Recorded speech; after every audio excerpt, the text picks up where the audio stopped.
racing in. Aiden Luthwaite will bring the field to green. Whoa, contact between the teammates at the start. Chris Noble, sorry, not teammates. No, it's Jackson Rayhana and Chris Noble arguing over the same piece of real estate. One, of course, Alpha and one Summit, and still forcing the issue at turn one. It's the teammate of Chris Noble, Ashley, that's back there in fourth. There's a spinner at the back, and Rayhana has wedged himself between Noble and Lear off the jump.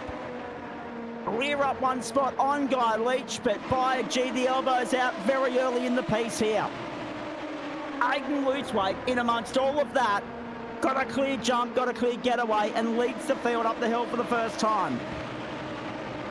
And I do apologise because from the angle that we were looking at that, I didn't get a clear enough look. I did not get a clear enough look at the livery of Rayhana from the chopper shots. So that was the confusion on my part. However, watching them go through the corkscrew for the first time, they do so safely. It's a 15-minute opening race. It's a 25-minute second race for you tonight, folks. Do stay tuned, because there's plenty of great action tonight here on the platforms of the Gentleman Sim Racing Club. And of course, the Porsche is over 40 minutes from the Mugello to follow. One lap gone, Aiden Luthwaite, the leader. A clean getaway. In the NRL tonight, it's Penrith up against Melbourne. Live scores as we go. I'm kind of disappointed that they're not on tomorrow night. I would have preferred to watch them tomorrow night live without the hassle of having to work and sing for my supper, as they say. But nevertheless, I'll be able to watch the Swans take on the Bombers in the AFL tomorrow night and feed Mum some curry in the process, because she's a Bombers supporter and I'm a Swans supporter. Aiden Luthwaite leads this race by 0.4 of a second from Chris Noble, who's the form man of the championship at the moment. The championship leader, Jackson Rayhana, on the comeback trail in third. Had a shocking opening couple of weeks and then disappeared, was MIA for the next couple. He's mounting some sort of an assault on this championship late in the piece. Adam Lavis down 10 spots. Nick Wood down 13. David Christensen down 7 so far. Dave Oliver's been on pit road. It's all happening here on the opening lap. We're right on board with Noble, chasing Luthwaite. Remember, top 10 invert for the second race, so the gloves will be off.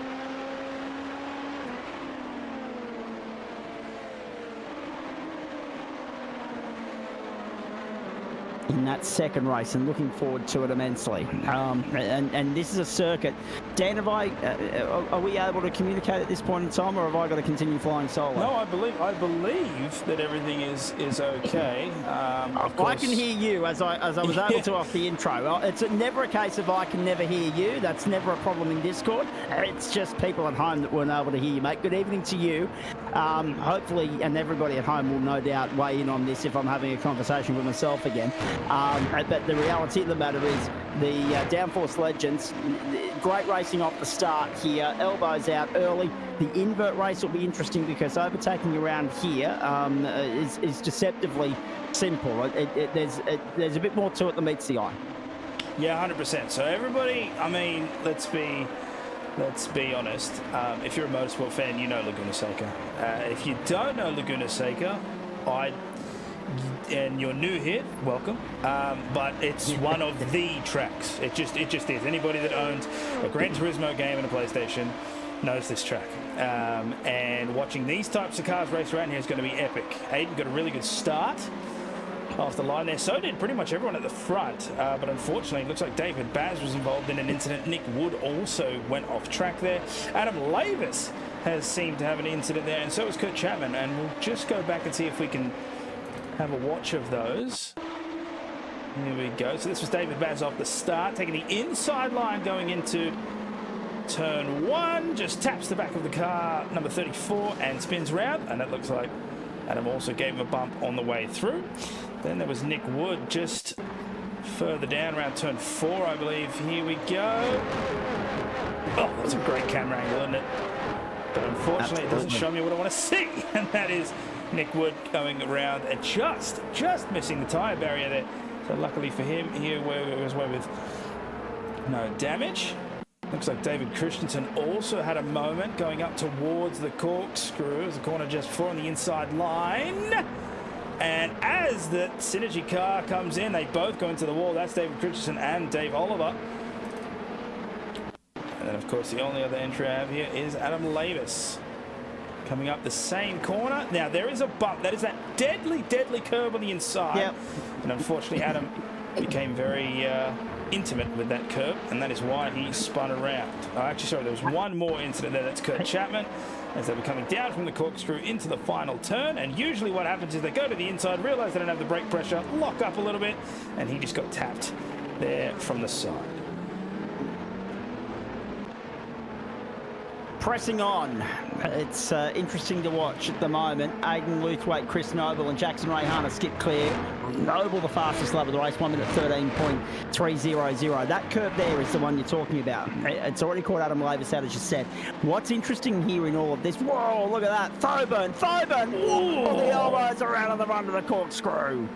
Thoburn couldn't get through on the inside, and Lavis weighs into the fight now as well. Down the inside, big dive, big send from Adam Lavis. Him. Well done. Oh, it's Trent, my apologies. Trent up in 8th spot. I'm so used to there only being one Bailey Ladders entry in there at the moment that I've got to get my head around the fact that both of them are out there tonight. Trent Lavis up to 8th, and 8 spots gained as well. In the process, look at this again, forceful. Dave Oliver on the run down to turn 1. We'll come back to that. This is Trent Lavis going for the hole that's almost non-existent, but there was actually plenty of room up there on the inside on the onboard shot. Very well done. So just on Adam Lavis, he's down in 17th at the moment. David Christensen 18th. So the 2 Aussie races entries at the tail of the field right now. Dave Oliver back there in 19th. Watch for those guys to push on forward once this race, once this second race gets underway and the field is inverted somewhat. That will bring the pack back to them. Aidan Luthwaite, Chris Noble 1 and 2, and Jackson Rayhana 3 as Chris Noble chases Luthwaite through the corkscrew once more. They've gapped Rayhana. Lear is 4th, Leach is 5th, Russell is 6th. That curb on the run to commence the run up the hill, the climb up the hill, it's always interesting because it was always a talking point with regards to MotoGP when they were there. It wasn't so much the curb that you had to be mindful of, but the white line, the painted white line. You get the tyres loose on that and you're a passenger. There'd been some big incidents in MotoGP on that particular corner over the years. And of course, MotoGP hasn't visited the circuit, unfortunately, since 2007 due to a number of different reasons. However, they at least now have COTA in the United States. 8 minutes gone and 7 minutes to go. It's interesting too with regards to, well, confirmation from Race with Bob that we are being heard again, which is good. It's interesting too. There was obviously a lot of talk recently about Liberty Media purchasing MotoGP out of Dorna, off Dorna. And it brought with it some questions with regards to circuits that could host both Formula 1 and MotoGP and whether we'd see a double-header weekend. Well, it would be. It would be. Great to see, but I don't know how they'd do it from a logistical standpoint, from a broadcast standpoint, from a, scheduling standpoint. But there are so many circuits that run both, like LaSalle in Qatar is one. Circuit of the Americas another, Circuit de Barcelona, Catalunya. We could go on and on and on. So the opportunities there are endless with regards to circuits that could run both MotoGP and Formula 1 going forward. It would be an interesting double header, that's for sure. Now, Nick Wood in 15th place, chasing David Baz. Just to touch on that though, they would have to, they'd have to kill a supporter series if they wanted to do it on both weekends. Or they'd have to extend it out to 4 days. Right, so, but then you're fighting the primetime slot between, because it would be Formula 1. There is no ifs, ands or buts. Yeah, that's right. It would be Formula 1 that takes it. So then MotoGP has to then. Yeah. So you'd have MotoGP at probably 1 o'clock, and then Formula 1 at 3 o'clock or something like that. You'd maybe have to trim with some of the fanfare, like grid walks and parades and whatnot, or do them combined. Maybe you'd run Moto2 or Moto3 racing on the Saturday afternoon. There would be compromises. Absolutely there would be. But I think with enough... Geez, I can't believe I'm about to say this because I'm talking motorsport here. With enough common sense, good planning, maybe there'd be the possibility of making that happen. Aiden Luthwaite leads. Chris Noble pushing him all the way. Just having a look at Luthwaite's presence in this championship and if it's of any significance. He's down there on 57 points. He ran the first 2 rounds. We haven't seen him since, so he's back on the grid and trying to make a statement. First up on a Thursday night is the 707. I'm sure throughout the course of the broadcast I'll be getting some feedback and some insight from my mate in Wagga, Craig Bond. Interesting, isn't it, in the junior ranks of karting at the moment, and we'll be making the step up to seniors in due course. What's going to be really interesting, if we can't afford ticket prices now, that's right. You're right, Josh. No doubt about that. Ticket prices are astronomical. It's better off to just buy the KO subscription and sit at home and watch it on the telly. In saying that, yeah, my mate in Wagga, Craig Bond, has been watching what we've been doing for the last couple of weeks and is slowly in the early phase of getting in on the action. And I've said to him, as I'll say to everybody at home as well, if you're watching what you're seeing on the screen at the moment and you're liking it and you want to get involved in some way, shape or form, race.tgsrc.inc for all that information on how to sign up, how to join, etc. and so forth. So yeah, isn't it amazing that, I mean, what we do is inspiring other people to fork out some coin, part company with some hard-earned, and get in on this. Exciting to see. Now, the next time by the line, Aiden Luthwaite, I tell you what, it's touch and go. I reckon he'll have 3 laps to go. Aiden Luthwaite, they're just lapping enough that I reckon we'll push this out to 13 laps. But I'm happy to be proven incorrect. I don't think I will be. 1 minute 13 lap time, so let's say 1 minute 14 just for the hell of it. There they are coming around onto the main straight. You would need 2:28 to get 2 laps. We've got more than 2:28 on the clock. We've got, as they cross the line now, 2 minutes 40, 2 minutes 38 on the clock. So yes, we'll get a 13th lap in here, and we'll do it with about 10 seconds to spare. Have a sneaking race. Have a sneaking suspicion that we'll probably get a notification from the spotter to let us know. Because, of course, me being away for a couple of weeks, there's always gremlins that creep up because you're not paying attention. One of them, of course, was the audio issue. Unfortunately, my computer had decided to stop working, so I reinstalled everything, and I thought I had everything ready, but of course I was only broadcasting the one audio channel and not the correct one. So that is why we had those audio issues, so apologies to everyone at home. That should be now fixed. And of course, having to reinstall iRacing and getting that all set up, I picked the correct audio channel. I didn't mute the spotter, so I believe those of you watching at home would have heard the green when we went. Good. That's good. And I was hoping that he wouldn't spark up during the race, and he hasn't thus far, but I do have a sneak suspicion he might say, checking flag next time, bye. I don't know. If we go to the Barney cam, no, they're still going. Barney's not waving that flag. 2 to go. 2 to go. Yeah. Knew that would be the case. So we'll go to 13. And they'll get back to the line with about 10 seconds on the clock, somewhere around there, to get that white flag. Such is the pace of this race at the moment. Chris Noble all over the back of Aiden Luthwaite, has been pressuring him since the start. Jackson Rayhana, after early contact with Noble, has settled into 3rd place. But the good thing is, Dan, they've built 3.3 seconds on Ash Lear. Guy Leach has Aaron Russell for company. Trent Lavis and Lane Thoburn, then Brett Barker and Greg Heaney. Greg Heaney is in 10th at the moment. Can we just go to Greg Heaney if we may, please, Daniel? And just have a look at the logjam he's fighting off at the moment. He's trying to fend off 1,000. He's got Zamora, Baz, Wood and Chapman in behind him, all over him like a cheap suit. And Greg Heaney is doing well to withstand the pressure right now. As they come up to the corkscrew there, so Aiden Luthwaite's just gone around that final turn. I'd imagine he definitely get the white flag this one. Oh, Greg Heaney's going to try. No, he gets absolutely down over. They go Trouble. Yeah, up and over. Eduardo Zamora upside down and on the tow rope. He's going nowhere. No, He tried to help him.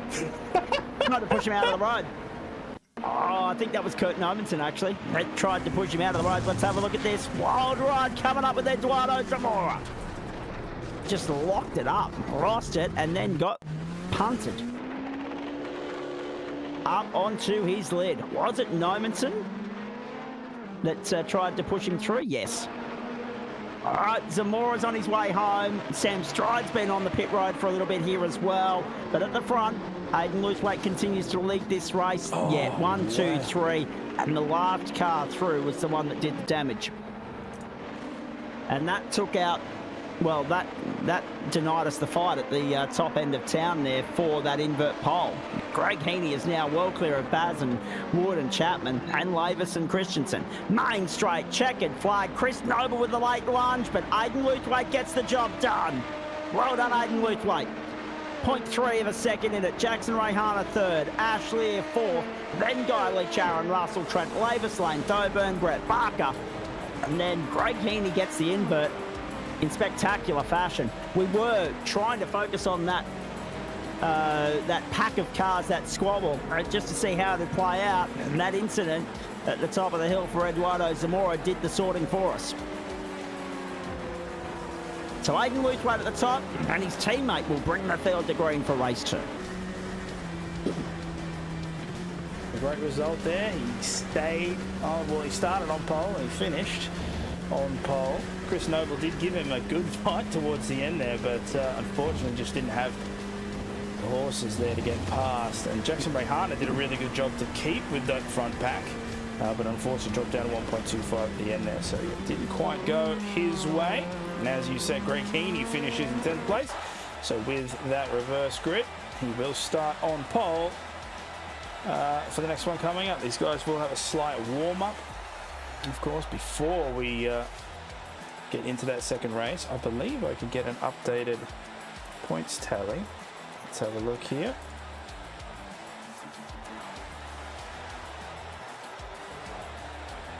And there we go. So Chris Noble will extend his lead out to 56 points ahead of Guy Leach. Adam Lavis up to third. Dashlear, Matt is still obviously not on the grid tonight, so he won't factor in the equation at all. And down to Lane Thoburn, Aaron Russell, Brett Parker, David Baz and Lockhart Brownlee. All of that, of course, provisional until any forthcoming penalties and bonuses are applied after the fact from Adam Lavis. But right now, that is how it stands. Chris Noble extending his championship lead. So Aiden Lewthwaite poses no threat, really. He doesn't necessarily have to worry about the presence of Lewthwaite. Although that being said, race wins do come with bragging rights, and Lewthwaite's got them right now. Porsche's coming up a little bit later on tonight, folks. Of course, all this made possible with thanks to the great people at Spreyton Cider on a Thursday night, but right throughout the course of the season with thanks to Waste Options, merch.GSRC.inc, Morbic Australia, Loadsy Racing, M-Wave Australia and Flash Graphics. A huge thanks to all the sponsors scrolling across the bottom of your screen there for their ongoing support and their ongoing involvement in the platforms of the Gentlemen's Sim Racing Club.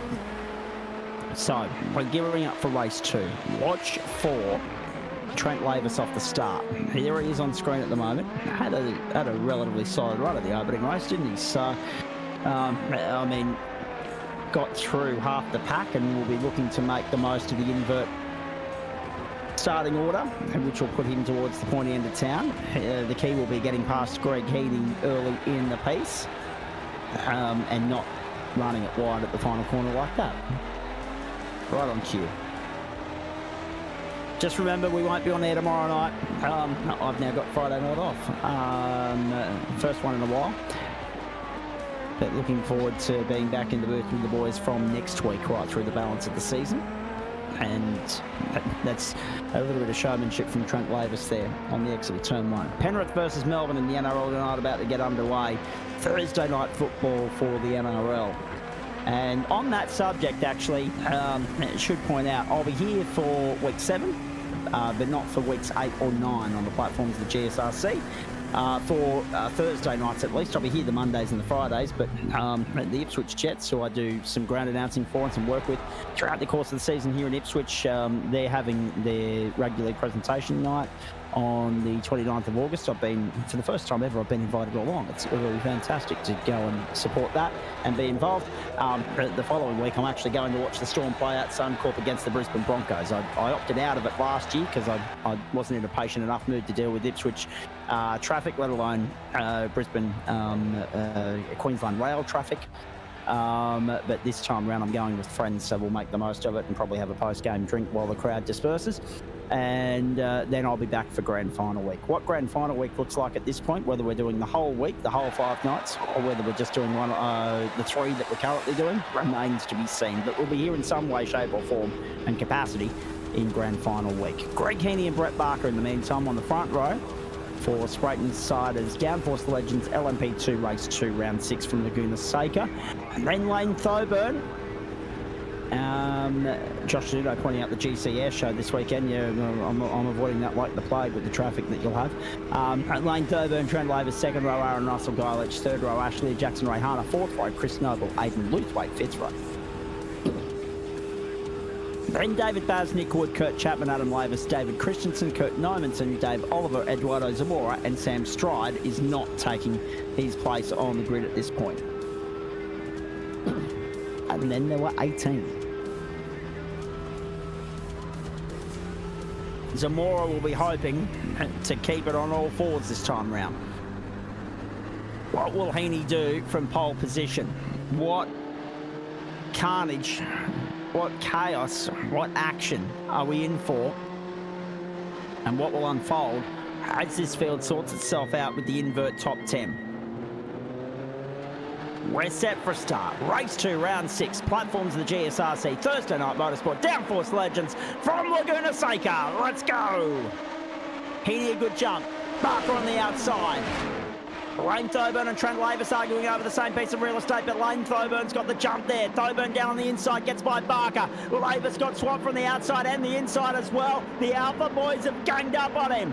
1, 2, maybe 3 as well. No. We had to tuck back in. So did Chris Noble in the end as well. Aidan Luthwaite got gobbled up at the start. Rayhana moving through nicely. Oh. Somehow they got through it cleanly. I'm not sure how entirely. Rayhana and Baz side by side, and Baz gets through. Oh, they're still side by side. Oh, no, he just takes it there now. Someone's getting sent here. I can see it happening. Someone will dead set get sent. Here's Luthwaite down the inside. Big lunge from Luthwaite. Could only make one position up there through on the inside. No. Oh, no, trouble. Oh, no. Trouble. The corkscrew. There goes Kurt Chapman. Out of business. Luthwaite was caught up in that, so too Adam Lavis. Nymanson has avoided it. Let's have a look at this. Luthwaite down on the inside. Oh, no. Contretemps, bang. Christensen to pit lane, Luthwaite playing on. Adam Lavis off the road again. Still hasn't got back to the lane. He's now on the tow rope as well. Russell gets through to second. Heaney got gobbled up around the outside. Alphas 1 and 2. Thoburn, Russell, and Barker up on the outside as well, capitalising on Heaney. Heaney is just a sitting duck at the moment. Door open, floodgates, have a look at it. Oh, Trent with the exit. Trent Lavis. He's got to be careful of Trent that up on the inside. inside of Ashley. Oh, Lear's a little bit wide. They just got away with it. Lavis was trying to get by Lear, who didn't get a good run because he got booked by Heaney. Look at that from Chris Noble. Oh, that's so risky. Yeah. There goes Chris Noble. The championship leader is pointing the wrong way at the corkscrew. Now, that was a massive dive. That was a massive dive from him. Look at this. All the way back there. He decided to commit. Trent was already going for the racing line. He tries to avoid, locks up the car, and spins across. Now, luckily, that doesn't seem like a crazy amount of damage, but he gets stuck facing the opposite way. That's a blind crest. And so he has no choice but to wait for everyone to make it down. Now he's in 16th place.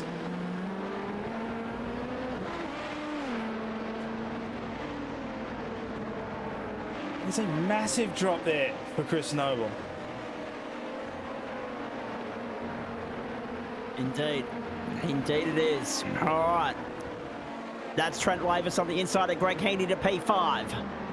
And Heaney forcing issue, hanging tough around the outside, but Lavis gets by. Very nicely. Oh! Only just very nicely done and just cleanly. Guy Leach capitalises on it as well. Heaney got muscled out of that one. The run up the hill compromised by the wide exit. And Leach was too good on the throttle to plough his way through. Rayhana is still ninth and trying to fight his way forward. When will we see pit stops? When will this field start to cleanse and sort itself out? Lane Thoburn, 0.8 of a second clear of Aaron Russell, is the fastest lap of the race. Brett Barker is third under pressure from Lear. Lavis has Leach, Heaney and Baz for company, and so too now Rayhana. Zamora up to 10th. Nick Wood to pit lane. Christensen and Lavis in at the end of lap 1. That might compromise the rest of their night. Luke Waite's back in 12th and struggling. 1 minute 13.044 for Chris Noble. That's a weight amount of fight back at the comeback. After ending up the wrong way through the corkscrew last time by. We've seen some fast times tonight. That might be the fastest from Chris Noble. My goodness. Extraordinary pace. 21 minutes to go. And he survives. Whoa, great save, Jackson Rayhana. Lucky to get away with it. Take a breath, everybody. Hold on. Oh, my goodness gracious me.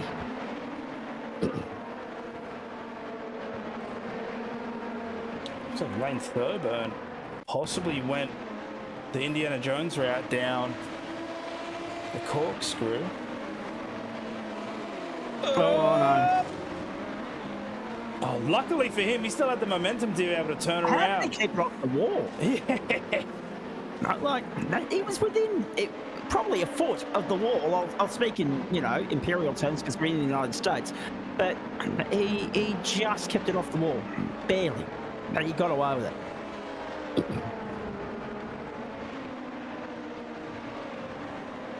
For those of you that are a little bit younger, that are tuning in, if you flip your ruler around when you're doing maths in school, a foot is the 12 inches on the other side, and the 30 centimetres is the top side of your ruler. So just so you're aware, when I say a foot, I'm talking just over 30 centimetres.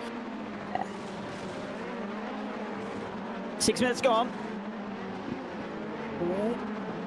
And that is David Baz just getting away with one through the corkscrew. Geez, there's been some hairy moments so far tonight, Dan. Yeah, well, the thing is, it is very easy to lock up the brakes on these cars, and you got to think that these are aero cars, so they do require, or not require, but they are at an advantage when there's lots of air rushing over the car, which provides you the downforce, which then gives you the better braking potential and better cornering potential. And the corkscrew is not a fast corner. In fact, it's anything but a fast corner, as Guy Leach tries to go on the inside here of Lane Thoburn and makes it stick, moves up to 5th place. Good job there. Lane's going to go for an early attack again. Guy cuts him off, and so now they'll form in that procession for now. So yes, it's 5. I could be wrong here. I want to say it's 5 stories from the top to the bottom of the corkscrew. It is blind. Basically, there is a marker on the left side of the course, which everybody uses to just sort of go, all right, hopefully my car will not be in the sand when we go over this hill. And yes, because of the nature of that circuit, it's very, very easy to lock up because you just don't have that rush of air. You can see that front one. It loses contact because, of course, it lifts up in the air. Think like the Dipper at Mount Panorama, same process. One of the tyres goes up, it's got nothing to contact to, and then it just immediately brakes. And so they've got to be very careful of that because it also means that the car is very easy to spin around that corner as well. But everyone, at least thus far, is doing it well. Of course, apart from Chris Noble, who unfortunately did get involved in that incident. Currently 13th, so he has gained some positions, but with only, what are we talking, like 18 minutes? Am I on that left, give or take? 17 to go. 17, there you go, sorry. Yeah, we'll see what he can do. We've already seen some people come into the pits there. If I have a look at the pit lap information that comes up on the timing tower there, you can see Chris Noble, Nick Wood, Christensen, Normanton, Lavis, and Chapman. That's Adam Lavis, I should say. I'd be a little bit worried about Christensen. Oh, that's Ray Harner in the background. Oh, no, Ray Harner. The second race gets him every time in the sprint round, doesn't it? Jeez. So unlucky. Have a look at that. Yeah. Oh, contact and squeezed. And gone. At the 57 for Summit Simsport. In the meantime, Guy Leach is 5th. And just by the by, around the grounds, Melbourne in the lead at the moment, but under pressure from Penrith, who are within striking distance of the line, but can't find a way through Melbourne's defence right now. That's really good defence, actually, from Melbourne to stop the Penrith assault. They are leading 4-0 Melbourne after 10 minutes of play at Bluebet Stadium there in Penrith. Thursday Night Football NRL. I should have the purple hat on tonight, to be honest with you. They are top of the table at the moment. But if they keep getting beaten by people like, or teams like St George of Illawarra, I'll tell you what, I'll throw the hat away. Let's continue on here as we watch Ashley at the moment chasing Brett Barker and Trent Lavis in striking distance as well. Aaron Russell's 4.2 seconds to the good, looking good for a W here. But I don't want to jinx him. I don't want to put the mock on him. So 10 minutes gone, this time by the line. Russell the leader. Top 12 yet to stop. Question mark over anyone that stopped before lap 3. So that's Christensen and Lavis. Everybody else, based on what we know about these cars and their fuel tank capacity and fuel burn and based on what we've seen in previous sprint races where we've had a pit window, they should be okay. I mean, they would have burnt nearly 4 minutes of race time. So 21, 22 minutes, that seems to be where the money's at with regards to a full tank burn. Maybe the capacity to save a little bit along the way. Whoa, big moment there. Jeez, Ashley. Throwing everything at it. Yeah, you can definitely tell that they're pushing. And that's something that comes with, as your tyres start to degrade, you do have to be mindful. It's one of those things where when you get to this level of racing where we're talking about a sim, you know, you have to take into account things like tyre wear, and you have to take into account track temps and weight. So as you burn through fuel, your car gets lighter, which means depending on where the fuel tank is on these cars, I believe it's lower and to the back. I could be wrong there. But as that gets lighter, it's much easier to get that back end out, and sometimes you don't grip as hard to the racetrack and you start to extend. So you think that you can carry a certain amount of speed into a corner, but because all the variables aren't there to check those boxes, you end up going wide. And so the best drivers know to adjust their driving style as those variables change, and that's how you get that consistency. But some people, sometimes they get caught up in that target lock, the tunnel vision, as Ashley might be. He's looking at the back of Brett Barker's car, which is the Dallara P217, but you'd be forgiven for thinking it was an Audi. And he's saying, I want that position. And yeah, it looks like he just gets fixated a little bit too much and drifts out wide. And Chris Noble's punched out a 12.992. A 12.992. Wow. Fastest lap of the race. What about that? What a statement he's making there. And chasing David Christensen down now. There he is on your screen. A 12.992 and a 13.6 last time round. David Christensen needs to be careful here because Noble's on a mission and he's in the way. I'd just get out of the way. I'll be honest, if I was David, I'd see that car and just be like, you know what? That's not my fight. I mean, it is technically your fight, don't get me wrong. Don't just give away positions. But it's not. But, you know, I feel like Chris is just going to look down the inside here, maybe go for one. No, he's probably a bit burnt by what happened at the corkscrew. He's taking it a little easy. So he shows his nose, he tries to play that mental game. You can see it in the rear view and you go, oh, you know, and that's all you need. That's all the driver at the back needs. He just needs one little mistake from you in front and he'll take that position. And as it stands, I think, yeah, Chris has a much better line through this sector. So next time by the line, I'd imagine he'll probably get him down towards turn 1. But still, that's only P14 when he gets that done. The time is dwindling down. I don't really know how much more Chris can gain back. The pit strategy is going to be interesting, though. Indeed, it's going to be. Indeed, it's going to be. Russell, Barker, Lear, Lavis, Leach, Thoburn, Baz, Zamora, Rayhana, and Luthwaite, the top 10. Then Oliver, Wood, Heaney, Christensen, and Noble take us back to 15th. Everyone down to Nick Woods, so everyone up to Dave Oliver in 11th spot. Yet to transit the lane. Luthwaite nursing a damaged car at the moment, we know that. Just persevering with it until he can jump in and get a fast repair. Chris Noble flirting with the dirt on the exit of the corner there. Up to turn 5 and the run up towards the corkscrew now.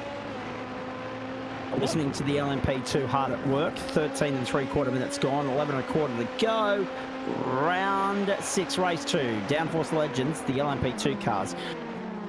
Absolutely. Whoa. Noble in deep, out slowly, but Christensen sideways as well. LMP2 roaring into life for you on the platforms of the Gentleman Sim Racing Club across Facebook, Twitch and YouTube on this Thursday night. The middle of August, it's the 15th of August. So it's our third hit out on a Thursday night in the month of August. There are 2 to go, and we're looking forward to having you with us for both of them. And of course, remembering that this season will conclude in and around Friday, September 13. Of course, the IndyCar. Whoa, hang on, Christensen has caught Greg Heaney here, and all of a sudden it's a 3-way fight for position. Oh boy.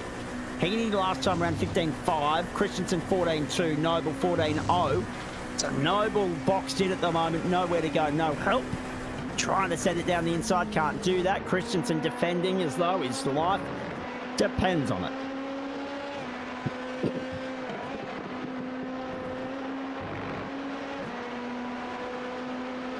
Not sure how I feel about the jigsaw puzzle at the top of the rear wing either. Have a look at that.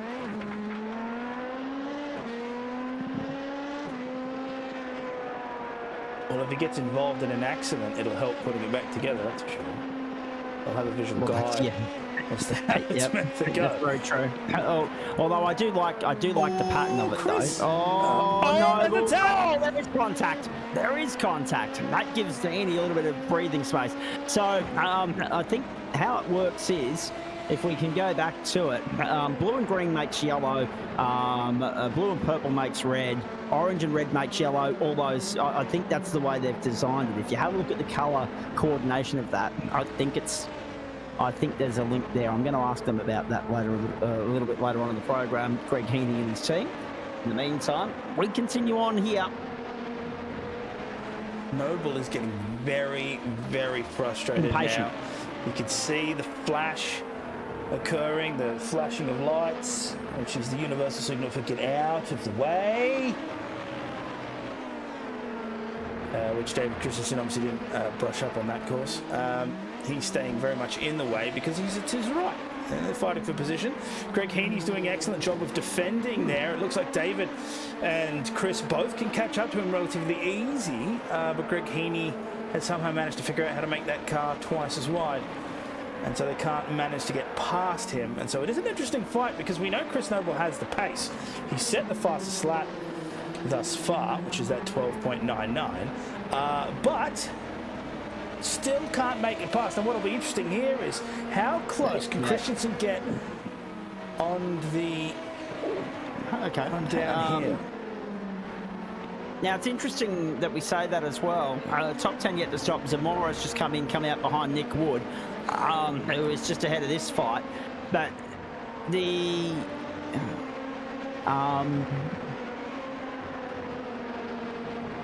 gin. Oh, right. Oh, the jigsaw. Yeah. Okay, yeah. Noble. Whoa! Big send from Noble. Oh, that's clean. No, that's not. That's not. Christensen's punted Noble. Noble keeps it off the wall. All that hard work undone. I'm going to get back to Phil Butler's comments in just a moment. Oh, and Heaney's round. Oh, Heaney's round as well. It's all happening here. Rayhana at 12.889 in the meantime. This is madness. Now that was Noble squeezing the issue with Christensen, and Christensen on the exit, gone. Had nowhere to go and just went straight into him. Heaney got the curb. That's what brought him undone. And through goes Christensen. I'll have two for the price of one, thanks. And there goes Noble in 14th. Watch him try and set a Hollywood number this time round. Russell down to Dave Oliver, still yet to stop. Brett Barker's 4th. In the meantime, Russell's coming round to the end of lap 15. 19 minutes or 18 and a half minutes gone now. And Russell continuing on for another lap. Ashley doing the same. Trent Lavis doing the same. Brett Barker, Guy Leach, all doing the same thing. Now, it's interesting because that was the clear-cut indication of Chris Noble's impatience. And it highlighted the point we made earlier, right off the top of the broadcast, whether you heard it or not, folks, that this place is not easy to overtake on. And the fact that Noble had been stuck there doing 14s when he had the pace in the car to do 12s, high 12s, at least low 13s, and he had nowhere to go. He could not find a way through. Christensen had been driving defensively. Heaney, of course, had been reeled in very late in the piece of that battle. He's obviously set himself out, but Noble's still got to try and now get back past him, I think. Because of the way... No, actually, no. Noble has got back past Heaney. So here's Adam Lavis at the top of the corkscrew. But the fact that... see Adam by sliding down back through the corkscrew and back out onto the racetrack. That's a very nice pirouette, actually. That it cost him a couple of positions. Adam Lavis now down in 17th and back on pit road. So that highlights the other important thing here, that Christensen and Lavis weren't going to be able to make it after pitting on lap 1 without a top-up. And in comes Guy Leach on that note. First of the leaders to jump. In goes Lane Thoburn with him. It's all happening. But yes, I come back to the point that Noble was impatient. And he had to get the elbows out, or otherwise, you know, any hope he had was going to be long gone, and set out and proved it anyway. Disappointing that it ends like that, but again, it just goes to show you that with the car in front driving a defensive line, good luck finding your own way through. And Chris Noble unfortunately found that out the hard way, and you could tell the frustration was getting to him. Yeah, and it's one of those things where it is just an unfortunate incident. It's not that David was looking to spin him.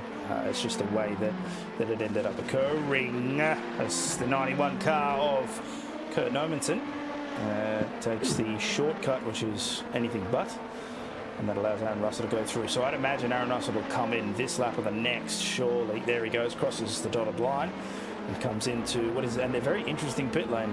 There is a fantastic GIF of Kyle Kirkwood getting blocked because someone, I can't remember who it was, but they spun just applying the pit limiter around that corner, and it's just him sticking his thumb right at the top of the IndyCar. Just being like, good job, mate. So Trent Lavis goes round for lap 18. Everybody else to the pit lane this time by, except for Aidan Luthwaite, and Dave Oliver's yet to come in as well. We'll keep an eye on him. These are the guys that usually can eke an extra lap out of the tank. We know this. Here comes Aaron Russell. You should see, there he is, just there. And as they come around, you'll see Luthwaite mid-corner. So Aaron Russell's come out, done his pit stop. I think he's got this one in the bag. I might be talking too early, but there's a 3.7 second gap to Aidan Luthwaite, and Luthwaite is yet to pit. So, yep. Russell has,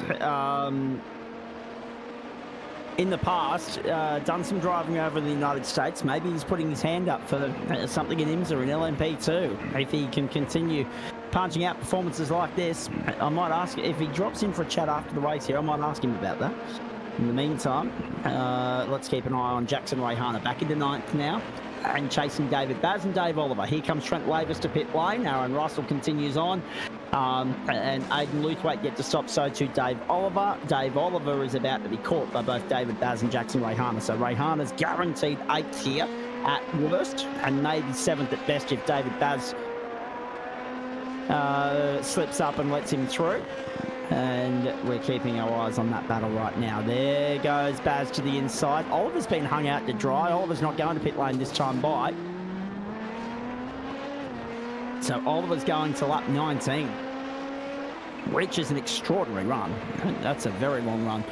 Aaron Russell will come back to the line next time by and see potentially the white flag, but he may just scrape an extra one in. We'll wait and see. David Christensen back to pit lane now as well. So in all of that, Aiden Luthwaite up 8 spots, still hasn't stopped, so he's going on to lap 19 as well. Can he get to 20? And well, hang on. Let's have a look here. Can we go back to Aaron Russell, please, Daniel? Just have one eye on him as he comes back to the line. I want to see where that clock's at, because he's clocking 1 minute 13s at the moment. It could be white flag this time by. In fact, it should be white flag this time by as Russell comes round. White flag in the air. This race goes 20 laps. Can Luthwaite get home? Yes, white flag, there it is. Can Luthwaite get home without stopping? He's going to try for it. He's definitely going to try. He's got Ashley and Trent Lavis for company on the run down to turn 1. So we need to go back to second. There they are. Luthwaite is saving like... Oh, wait, what? Jeez. What happened there? That's a net cut. Driven through Luthwaite. Oh, there he goes. That was payback. Oh, that's... Luthwaite did not... Oh, more carnage. That's Lyron Barker. Lear's been turned around twice on the final lap. Thoburn's going through to 5th. What the hell's going on here on a Thursday night? Trent Lavis has a real chance at 2nd. No one's catching Aaron Russell. Aiden Luthwaite, no stops, and could end up 2nd with a fractured car. Unbelievable. Trent Lavis to the corkscrew for the final time. Surely not, no. He's okay. Oh boy, have a look at this. Aaron Russell to victory lane again in DownForce Legends for Spreyton Cider. Victory is his and Alpha Racing's on a Thursday night at Laguna. The karting star from the Hunter Valley does it again. Trent Lavis can't get by Aiden Luthwaite. That is a superb drive from Luthwaite. Absolutely superb. Probably round honours as well. Trent Lavis 3rd, Brett Barker, Lane Thoburn, David Baz, Ash Lear comes on 7th. Twice turned around on the final lap. Let's have a look at this. Drove through Aiden Luthwaite. Luthwaite didn't like being pushed out of the road and then returned 3rd. Is that fair play? It's certainly not intentional wrecking NASCAR style. But it is fair play, potentially. And then Barker, we need to have another look at that. Barker's got into Lear, but it looked as though Lear was already going. It looked as though Lear might have already been crossed up. Let's see if we can get a better angle of that as they make their way around to turn. There's the first one. So we're focusing on Lear right now. He commences. There is Brett Barker. Brett Barker on board. I tell you what, that's touch and go. It's touch and go. Lear might have got some help there, but if he didn't, that car was on its way round nonetheless. And there was just a little bit of an assistance to finish it off from Brett Barker. So in all of that, Lear drops from 3rd to 7th on the final lap. And the guy that joins us in the commentary box is the beneficiary of that because he comes home in 3rd. What the hell was that, Trent Lavis, please? That was a classic Treno jump in the session with 6 seconds to go before quali starts race. So literally jumped in quali, did 3 or 4 laps in quali and tried my best to work out the track as I was racing. It's not unlike you to know how to... I'm sorry to be the one saying this because normally I'd leave it to our good mate Chris Whitaker, but you know how to race hard and get the doors out if you need to and get the elbows out, and you had to do a bit of that tonight. Yeah, there's a bit of silly buggers going on, to be honest. I was a bit disappointed with some of the racing I was seeing from my perspective, and yeah, I just raced the way I normally race, and some guys were making some pretty opportunistic moves and they shouldn't have, and they came off second best. So all power to them for having a crack, but you know, you got to be smart at the end of the day and patient.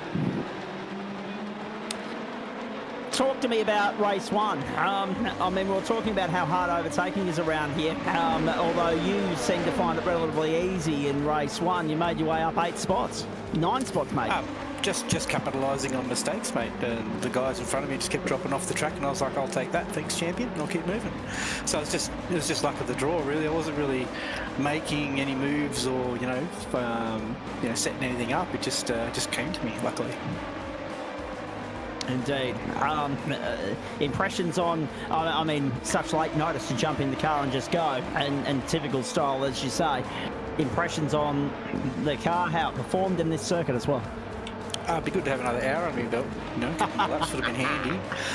Cool car, like I said. This car is pretty fun to drive because there's even though there's traction control and things like that, I tend to switch it off. So a lot of the guys there in race 1, I think they left it off from quali and.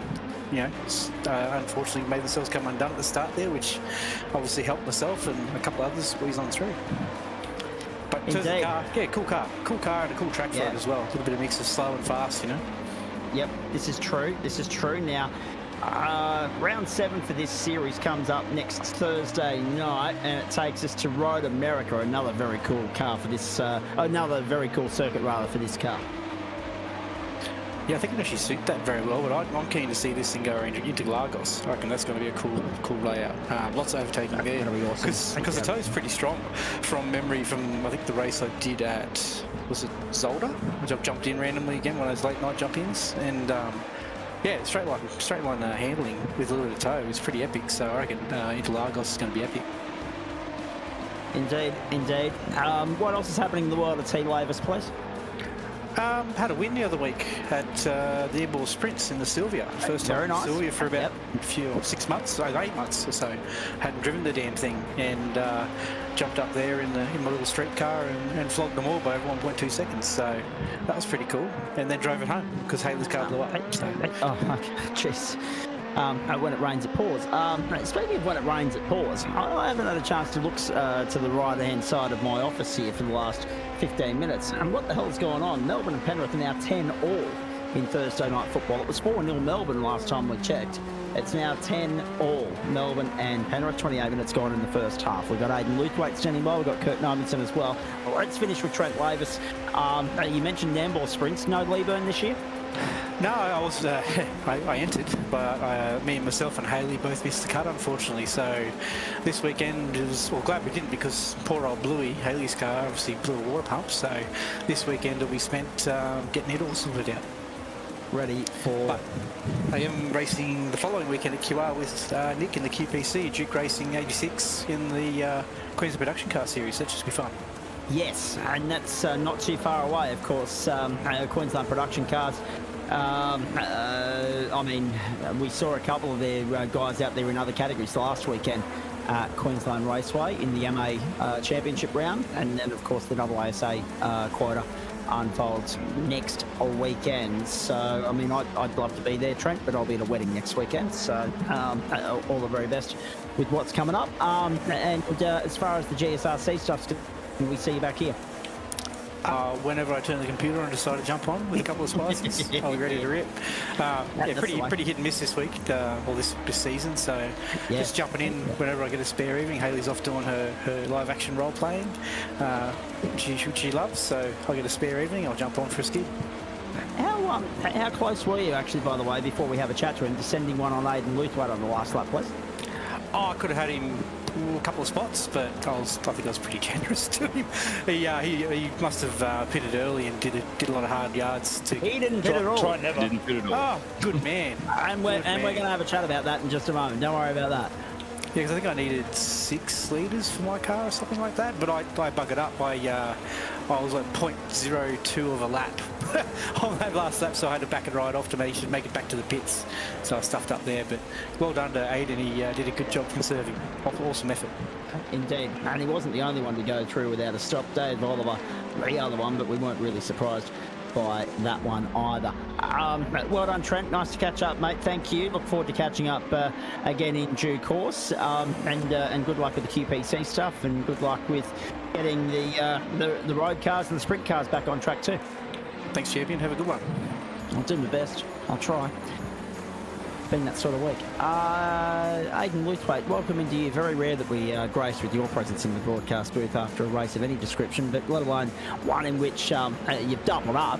A pair of seconds on a big night at the office, and just no stopping a first and a second, I should say. Just no stopping Aaron Russell in that second one. But let's be perfectly honest, a really solid recovery from you in that second race, mate. We'll get to the first race in just a moment, but the second race, several questions here. Caught up in the garbage on lap 1. So, I mean, obviously there was no way out of that. It was unavoidable. That's just half of the course of reverse grid invert racing. We know this caper and we know how it rock and rolls. The two questions I've got for you are, how did you adapt to? It looked like you had a bit of damage on the car. How did you work your way around that? And B, how quickly did you work out? And when did you realise that you might be able to get through without transiting the lane at all? Yeah, I think it was a predetermined thing, definitely. I knew I wasn't going to stop. I was doing a bit of testing the last couple of days sort of thing, just to make sure, see what the fuel mileage and things was like. I knew I needed to save around 400 mil, about half a litre around there somewhere, to make the end. But yeah, obviously had that incident at the corkscrew lap 1, which, wasn't too impressed about, but yeah, is what it is. And then I just sort of, just kept chipping away, just made sure that I was 100% going to make that fuel window, 100% going to make that fuel last. Thankfully it did, and yeah, needed to burn around 1.7, around 1.8 litres a lap around there somewhere to make it. But yeah, made it work in the end, thankfully. I was going to try and give Aaron a go for his money, but unfortunately was too far behind at the end of the day. But yeah, what a bit of a hectic race, to be honest. Yeah. Testing. Well, yeah, exactly. Some people believe in it, Trent. It bloody helps. It helps some effort, to be honest. It's really good effort. Aidan, race 1 couldn't have gone much better, but to fend off the championship leader and keep him at bay must have been particularly pleasing. It was. No, it was. It was very difficult as well. I was a bit shaky towards the end of it, but yeah, managed to hold him off. Obviously Chris is a very, very good driver, and he sort of kept me on my toes towards the end, all the way to the end, and yeah, managed to just keep it consistent. I was hanging around the 13s around there somewhere the whole race, and yeah, just went on through. It was really good. Talk to me about the second race. I mean, obviously not ideal that you had to persevere with a slightly damaged car, but to get through without stopping and to get your way back to second, that's as good as a pass mark, as good as a win, isn't it? I think so, yeah. No, I'm pretty impressed with myself. I'm pretty proud of myself, to be honest. Yeah, I wasn't sure where I was going to come out. I was having a look at the relative going around. I knew roughly how long the transit would be, like the transit time would be through the lane, the box and everything. So yeah, I wasn't too sure if I was going to get Aaron, but yeah, thankfully made the zero stop work, and yeah, here's what it is.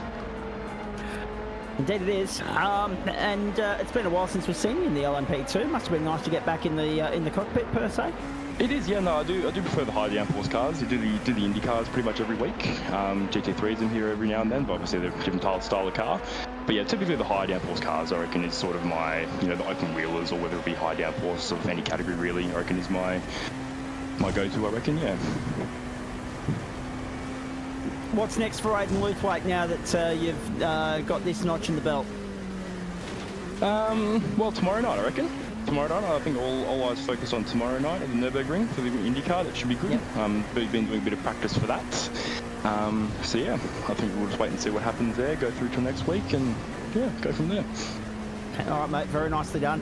Must have been nice to fly the flag for the stable, even though, I mean, you led the field home in race 1, and your teammate got pole position. He just wasn't able to hold up that top end of the tree as you tried to work your way through, and he had more off-track excursions than you did in the end, it would seem. Yeah, no, that's fair. No, we were pretty stoked about that, to be honest, having, someone from, having both the cars on pole position, race 1, race 2, which was really, really good. Yeah, obviously with what we said before, with the reverse top 10 nature as well, obviously it makes it a little bit difficult. Things can get a little messy sometimes, but it makes it interesting, which is good. I didn't even know, where did Greg finish in the end? I don't even know where he finished. 15th in that second race, mate. 15th. Yeah, okay, that's fair enough, yeah. So, yeah, no, I think it was a good effort from both of us today, I think, and hopefully we can, do some more positive things later again. All right, mate. Very nicely done. I won't see you tomorrow night because we're not broadcasting tomorrow night. Joe's out of business for the week, but we'll be back on deck there next week. Good luck with that. I hope it goes well. And awesome. Well done again on the result here, hopefully. a sign of things to come. We might need to see you in here on a bit more of a regular basis to mount some sort of a championship challenge, mate. I think so, yes. I think that would be the next step for me, yep, 100%. All right, mate, very nicely done. Well done again. Awesome, thanks, Zach. From Trent Lavis, Aidan Luthwaite, to Kurt Nobenson. Mate, good evening to you.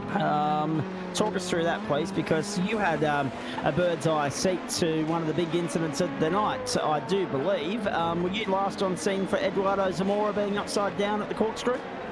Yeah, when I come around come up over the crest, just out of the corner of my eye, I see Eduardo on his lid, so don't know exactly what happened. I didn't see much of what happened, but all I come around the corner to is Eduardo on his lid. Kurt, if you'd have been a little bit more generous with the punt that you, the nudge that you gave him, you might have actually been able to flip him back over. But unfortunately, he had to get on the tow rope. There was no flipping that thing over. She was gone.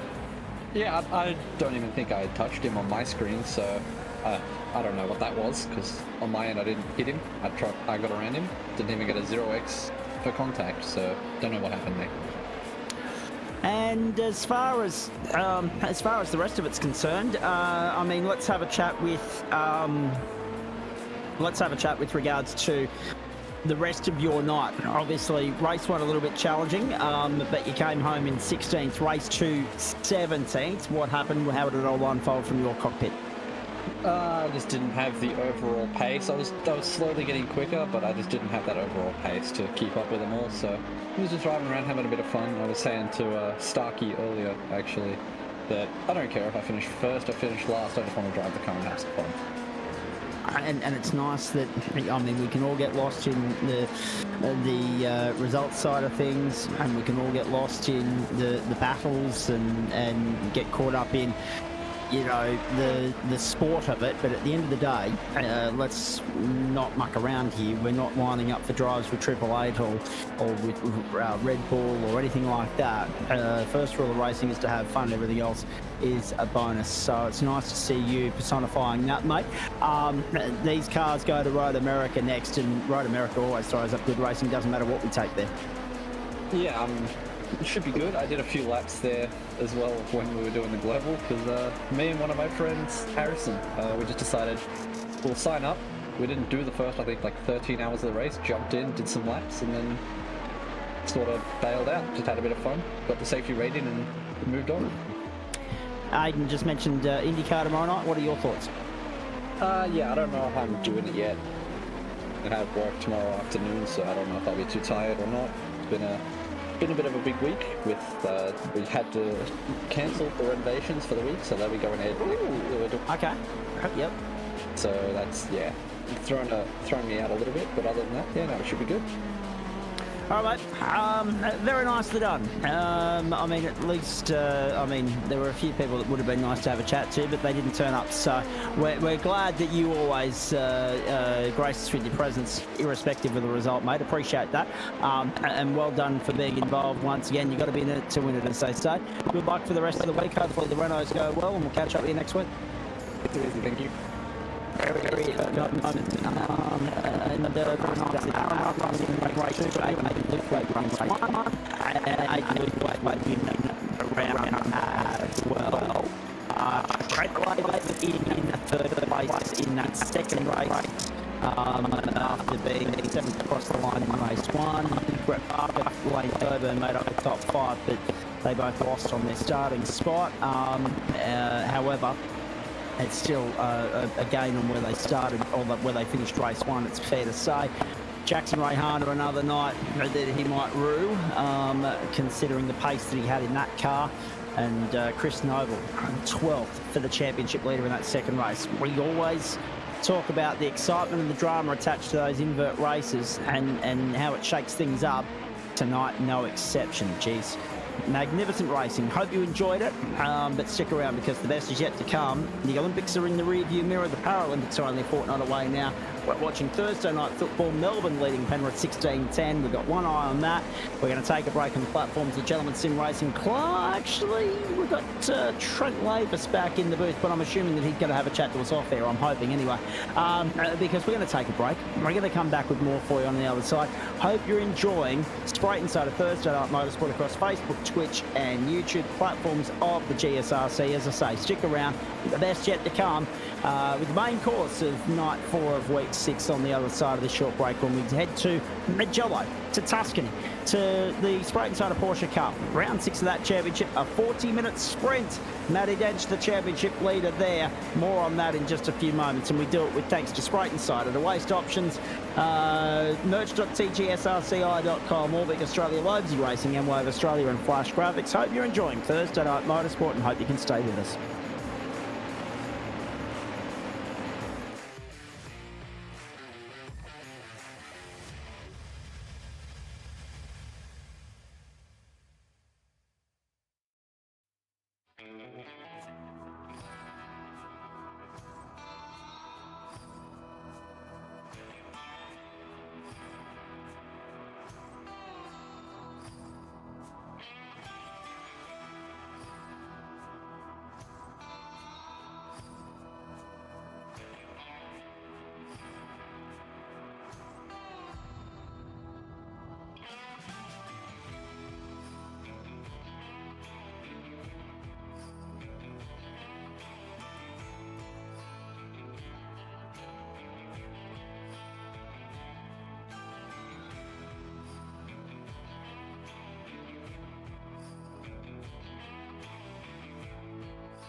It is Spreyton side of Thursday Night Motorsport on the platforms of the Gentleman Sim Racing Club across Facebook, Twitch and YouTube. It's nice to have you along for the ride as we zero in on our second destination of the night, the Mugello circuit in Tuscany, Italy.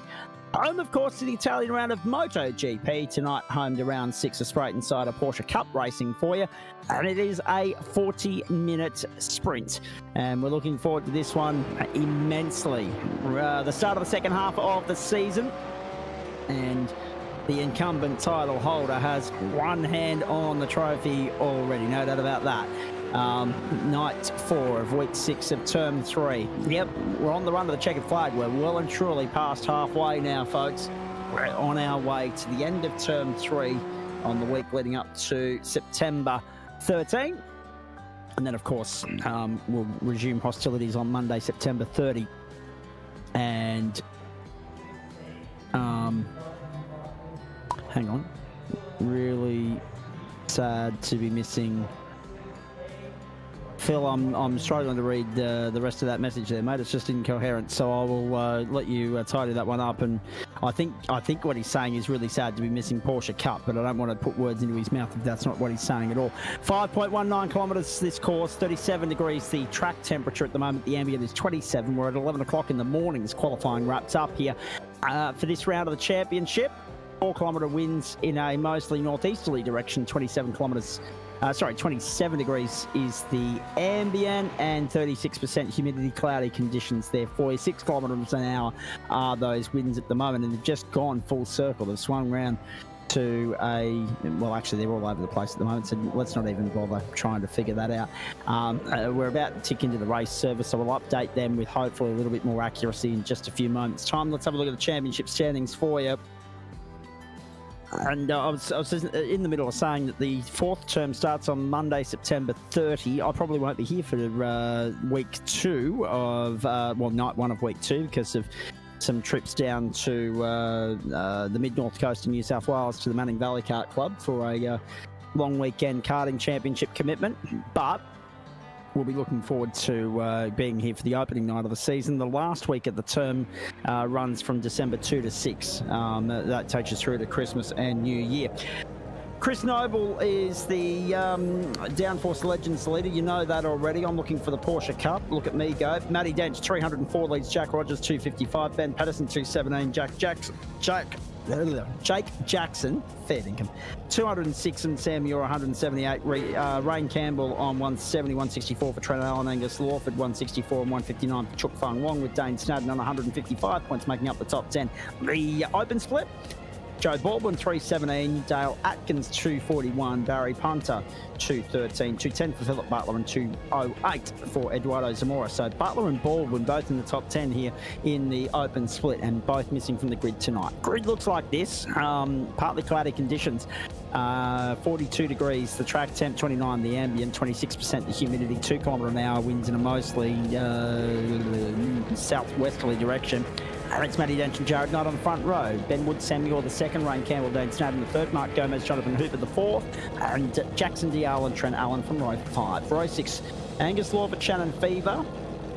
Row 7, it will be Nick Wood and Jonathan Akers. Row 8, Brett Bradbury, Jake Jackson. Row 9, Adam Levis, Barry Punter. Row 10, David Christensen and Jaden Green. Row 11, Eduardo Zamora, Paul Wilson. Row 12, Tim Watson, Sean McClure. Row 13, Russell Gander, Greg Heaney. Row 14, Dale Atkins and Tristan Koch. Row 15, it looks as though Colin Bennett's there on his lonesome, unless Chris Stark is joining the grid, but I dare say Starkey might be watching on with one eye from race control. We'll wait and see. Couple of bare spots on the grid yet to be filled.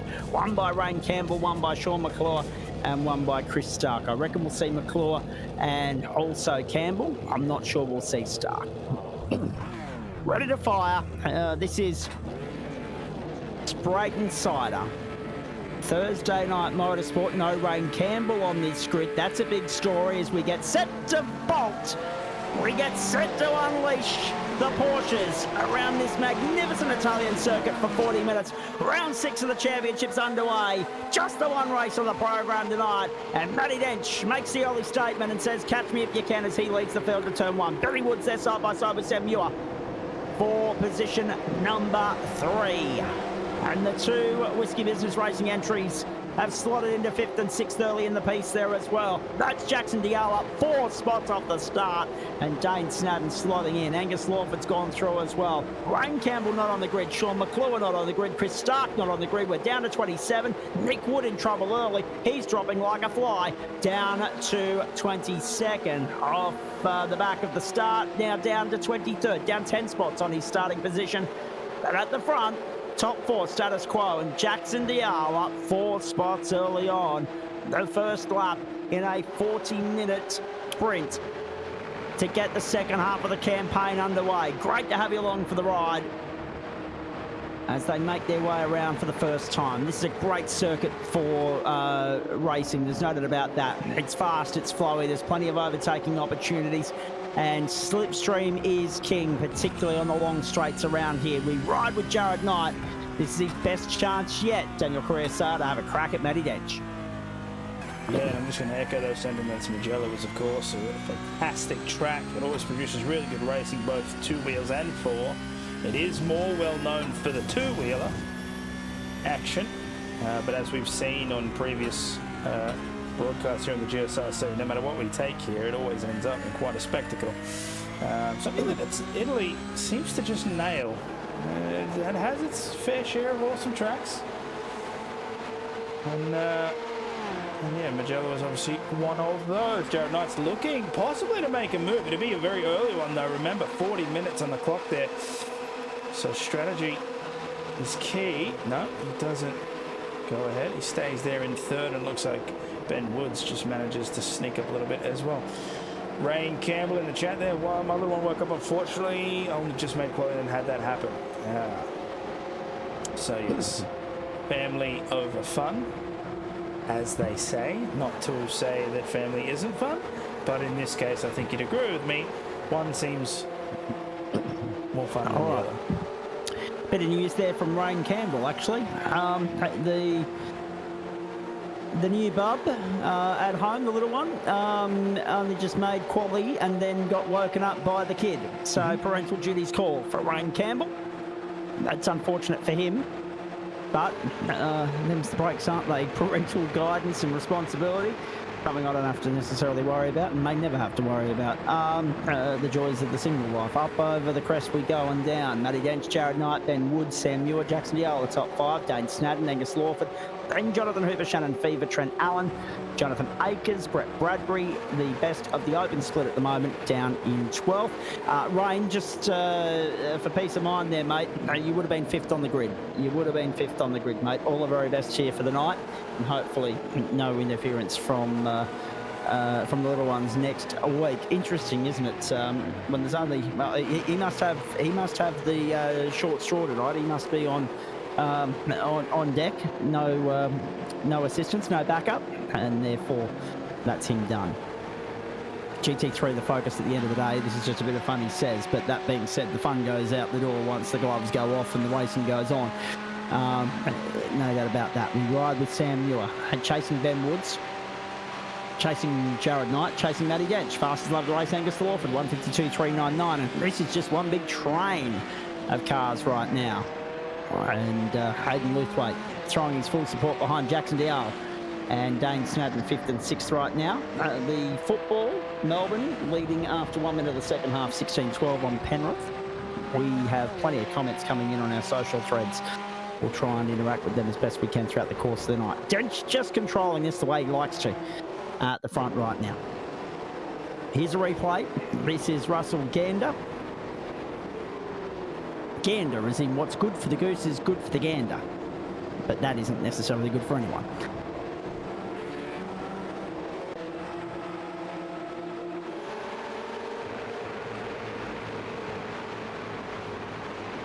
It looks like Dench and Knight might be making a little bit of a breakaway from the rest of the pack here. Woods was within 0.3 in the previous lap. That is now extended. I'm not sure if that's a decision based on fuel or whether he just had a small mistake. I don't see an off-track alert, so it doesn't seem like he's gone wide anywhere. Sam Muir is obviously right up close as well. Having said that, though, everyone in that top 10, bar 3, are in that yellow. You can see there the colour code on the time. red means that they are within 5/10. Yellow means they are within 5.5 to 1 second. And anything above that, which would be white, means they are past the 1 second mark. So Matthew Dench is doing a pretty good lead thus far. Jared Knight and Ben Woods there maintaining speed as it's one of the 1-9 cars at the back. Shannon Fever. Locking up there in the corner. And so he drops down. P11 now.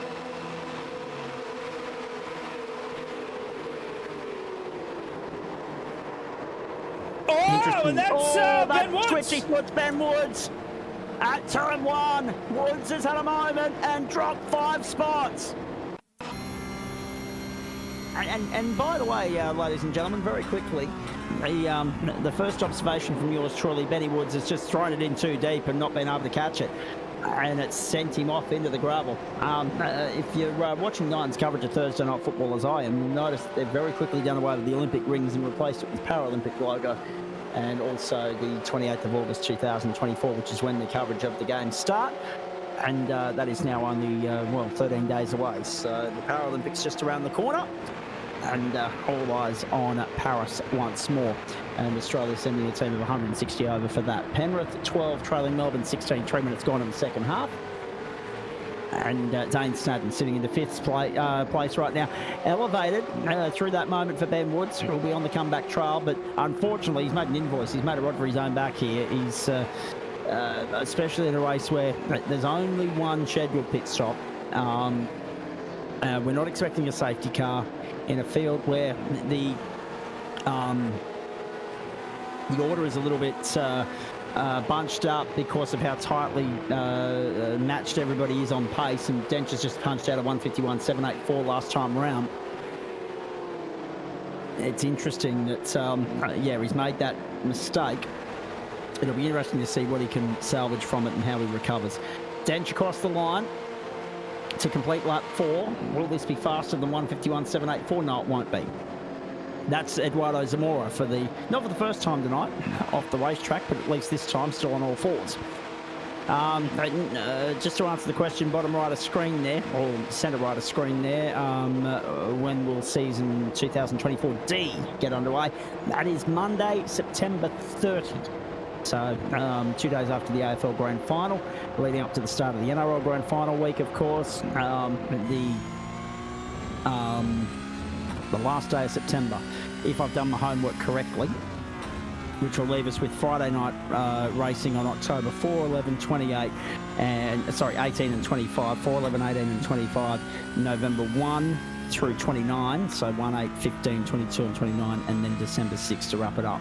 So yes, I know that December 6 is the end date, so I just have to backtrack from there. September 29 is when we get underway for 2024D. Matty Dedge, Jared Knight, Sam Muir, Jackson Dial, the top 4 at the moment. Both Dial and Warford up 5 spots early on. Jonathan Akers up 4 spots. So too Adam Lavis and Barry Punter. Jaden Green up 5 spots for Project 36. And Paul Wilson up 5 spots. Tim Watson up 4 spots. Dale Atkins, biggest move of the race so far, up 7 spots. 5 for Tristan Koch in 23rd and 6 for Colin Bennett in 24th. A little bit, some of those are a little bit lopsided, a little bit unfairly matched, because we know that Chris Stark didn't start. We know that Sean McClure didn't start. Sean was due to start 24th. So anyone that started below that has gained one by default. And Reagan Campbell has given everyone that started 6th and back a leg up inadvertently as well. So a couple of these drivers, like Dale Atkins, for instance, have gained 2 by default. Is the best way to try and help you make sense of all of that. Meanwhile, Matty Dench leads by 0.6. And Ben Woods is coming to the bits. Okay, this is an early pit stop, but he's in the window. I believe he's in the window to stop and get home. I think I'm right in saying he should be okay to stop now and get back to the checkered flag without having to transit the lane again. We're on lap 6. We've got 5 in the can. I mean, take 1 minute 52, for instance. So, I mean, if that's our pace, 1 minute 51.7 for Denchi. He's just punched that out a couple of laps ago. 152.001 that last time around. So 1 minute 52 flat's our benchmark. So what's that? 1 minute 50. Let's start there. 5 of that. 1 minute 50, 3:40, 5:30, 7:29 minutes 10. but add an extra 2 seconds onto that. 9 minutes 20, right? So 4 times that will get you to 20 laps in about 37 minutes and 20 seconds, plus the transit down pit lane, plus another minute 50. I mean, if the transit down pit lane's, it's going to be marginal. It's going to be so close as to. I reckon there'll be a bit of overtime involved, and I reckon, based on 20 laps in 37 minutes and 20 seconds or thereabouts, another one gets you to 48 seconds to the checkered flag if I'm doing my numbers right. So the transit down pit lane will be the interesting part of that, because that'll determine whether we get to 21 or 22 laps tonight. And my money would be on 21 if the pace goes out of this race. But it could be, a bee's proverbial in it, 2 or 3 seconds either way, as to whether we get that 20-second lap in. That's the final margin we're talking here. And the transit down pit lane, it's a long pit lane at Mugello. Hello, Greg Brooks. Yes. You're welcome. The rain up here has been relentless, so much so that they cancelled People's Day at the Ecker. They absolutely, they didn't cancel the day, but they cancelled the parade on the day, on People's Day at the Ecker yesterday. And I mean, thankfully, to a point it dried up earlier today where I could get the washing out on the line, I must say. But local sporting fields are still closed. Like, that's how much damage has been left behind.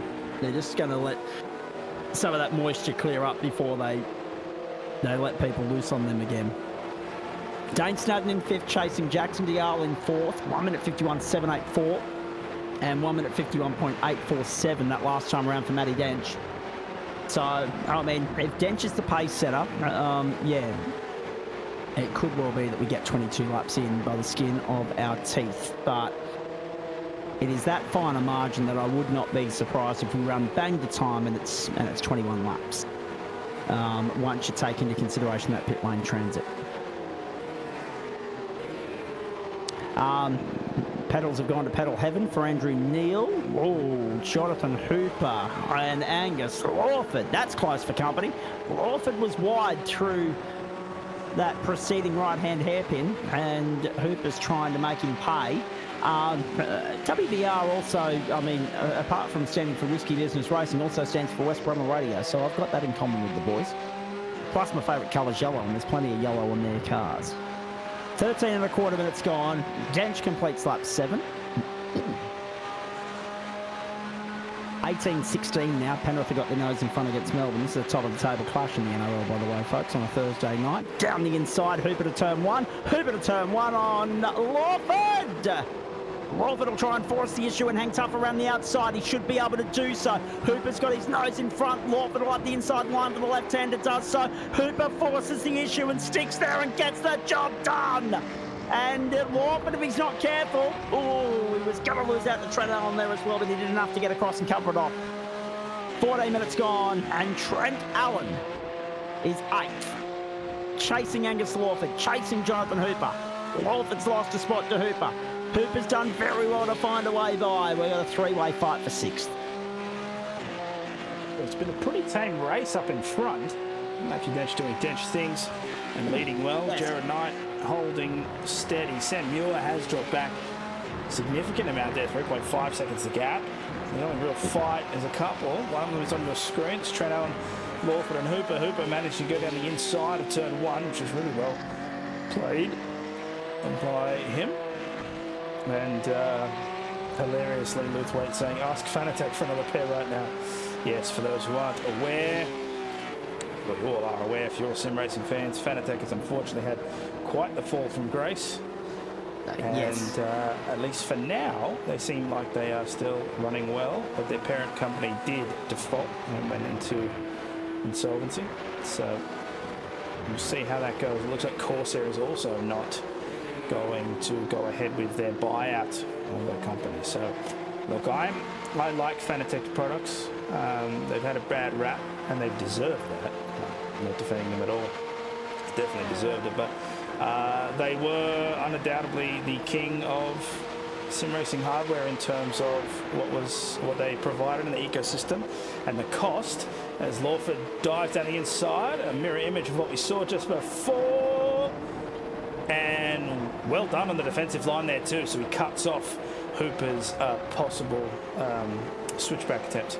So Lawford goes back up into P6. So yes, Fanatec unfortunately they're in current trouble. That does leave the door open for companies like Moser or even Simagic to try and fill that gap. Moser is all hands on deck trying to do that at the moment. The amount of stuff that they're coming out with is actually insane. Hopefully they don't fall in the same boat and they manage their finances a little bit better as well as their customer support. Lawford sitting there in 6th place at the moment, and Dane Snadden is up the road in 5th, chasing his teammate Jackson Dial. They seem content to just have one follow the other at the moment. Nothing really going on in terms of positional battle there. Team orders not yet employed and very rarely employed by the Whiskey Business stable. But there might be a different story come out of the pit sequence. It might be that Snadden then opts to make his move. Sam Muir's well back from Jared Knight, 4.3 seconds in fact, but he's got 1.2 on Jackson. So Sam Muir's just having a bit of a lonely run at the moment. Dench has broken the toe on Jared Knight, 1.1 the margin there. Here's Mark Gomez to turn 1, and Porsche's doing Porsche things. Yeah, that was so close to being, you know, a very, very solid drift through that corner. Just needed a little bit more emphasis on the drift part of that setup if he was going to achieve that adequately. And instead, she pulled up. Down the main straight, Jonathan Hooper having another crack at Angus Lawford. So Lawford had already got back by Hooper. We've missed that somewhere along the way. Hooper has the big send down the inside. Lawford hangs tough around the outside and then moves across to cover it off. That's very nicely done.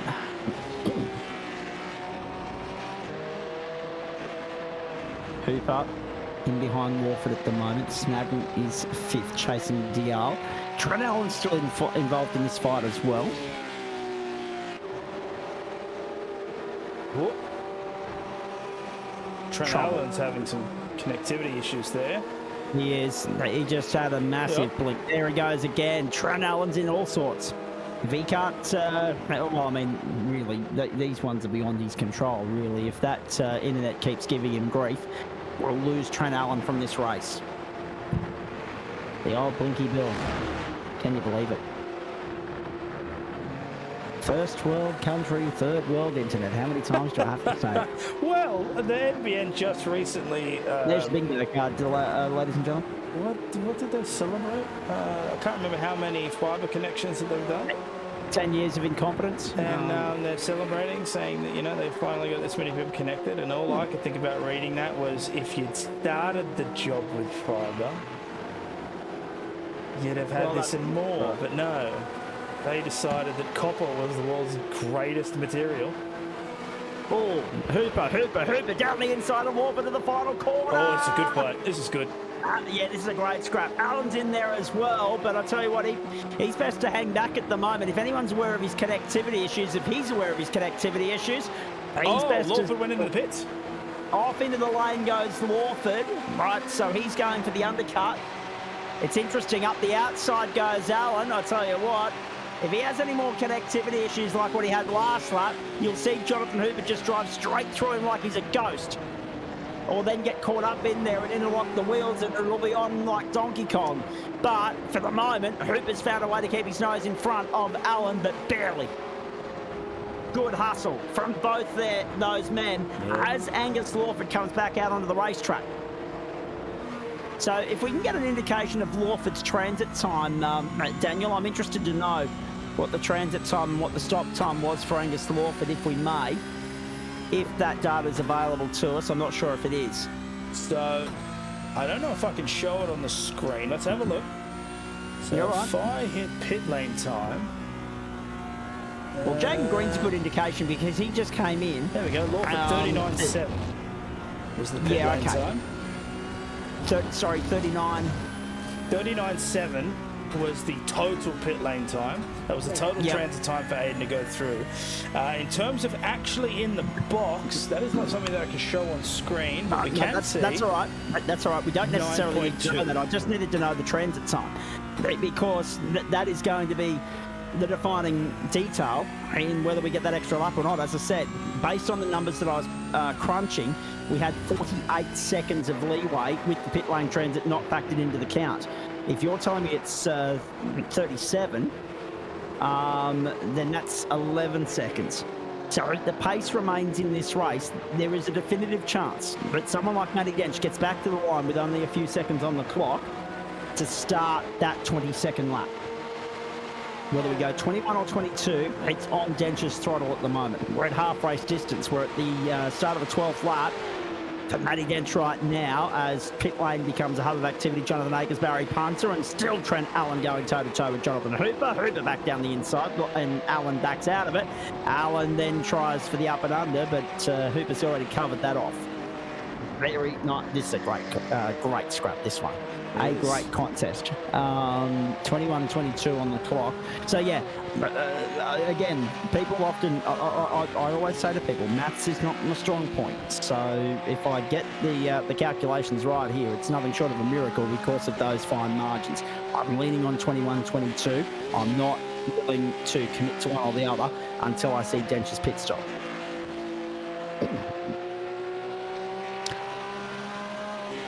Everybody's extended out quite significantly. Obviously, all the front people are yet to pit, as you were speaking about. And the only real fight right now is Trent Allen and Jonathan Hooper. There are a couple within that 1 second mark, primarily the front two. Jared Knight has managed to bring that gap down to under 1 second, and it looks like Snadden is also flirting with that middle line on Jackson Dial there for P4. We also see that Angus Lawford has come out there in P16 and is looking to try and make a position there on Russell Gander, who of course had that incident turn one where he spun the car, which we've seen a couple of times actually. Very characteristic of these cars, of course. They're very light at the back, and so they do tend to spin if you're not careful. And it looks like Allen has lost some time through that third sector there. So although he will most likely be able to utilise the toe here on this next lap, I don't think he'll be in a prime position because Jonathan Hooper has done a really good job at defending that inside line. Some people get caught up with trying to make... Oh, that's a move! Jeez. That's a move! Whoa. Oh, they're coming together. And then there's a touch. He's tapped him out. Wide and gone. Hooper gets through again. That's a shame. That's a shame. Hooper survives one more time, Daniel. That was an amazing move. You can look at it here. Basically what he does, knowing that he can only do one defensive move, he fakes him out, shoots down the inside, and then unfortunately, Hooper clips him on the back, which unstables the car, and he can't turn. And so, I'm curious to see what race control say about that. I'd argue it's a racing incident. But in any case, Trent did such an aggressive move to the inside, and it is unfortunate he wasn't able to capitalise on it, and it is now more than 1 second back, so that has not served well for Trent Allen.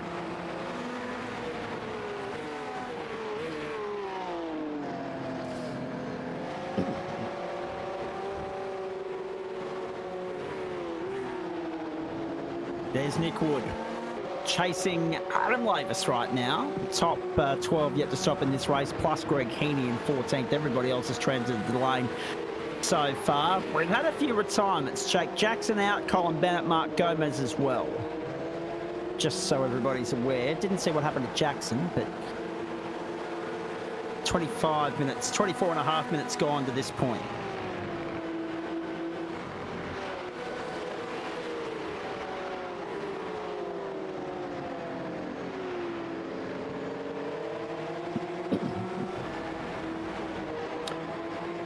Yep, David Lawler highlighting the disappointing news of the night. And I was just looking right at the screen and seeing myself.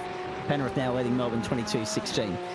And this is why, as a Melbourne fan, I must say, and watch Nathan Cleary just slot it from the sideline too.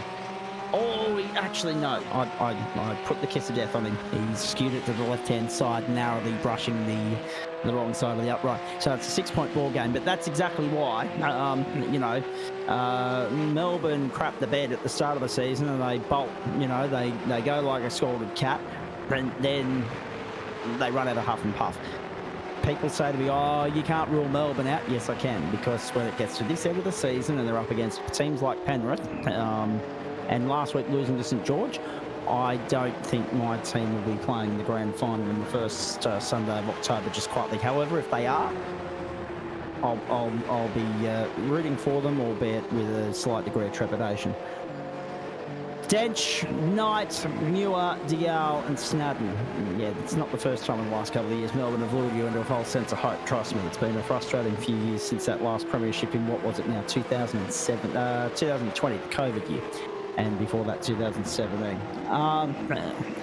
The semi-final performance in 2021 and the semi-final performance, the preliminary final performance in 2023. An absolute disgrace. Dench, Knight, Muir, Dial, Snadden, Hooper, Laviswood, Fever and Wilson the top 10.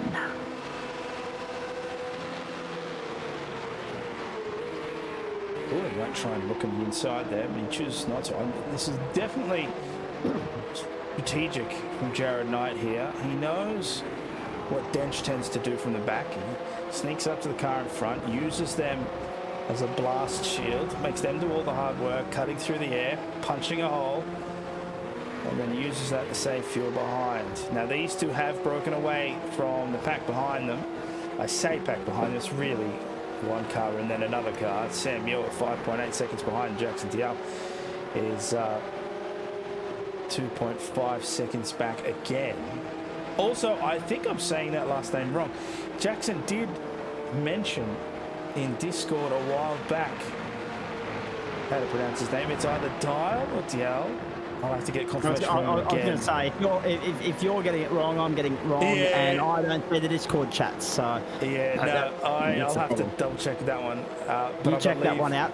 Andrew Neal's a Raiders fan, and David Law was a Sharks fan. My old housemate was a Sharks fan, but that was before I moved up to Queensland, I must say, before I wound the clock back 112 years. Melbourne with the held-up call here at the moment, not going in their favour. Dench leads to the end of lap 15. We've picked up the leaders. There they are. We're heading to the end of lap 15 at the end of the 28-minute mark. 12 minutes to go.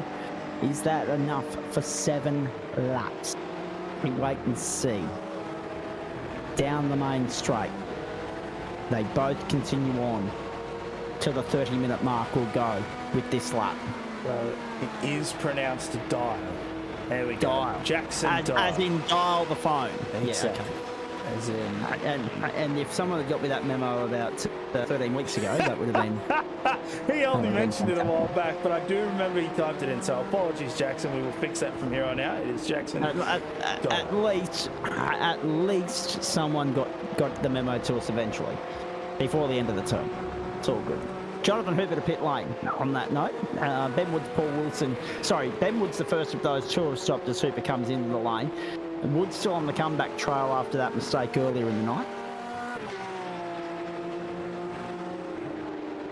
And Slady Gaming saying that he couldn't make the race tonight, unfortunately, either.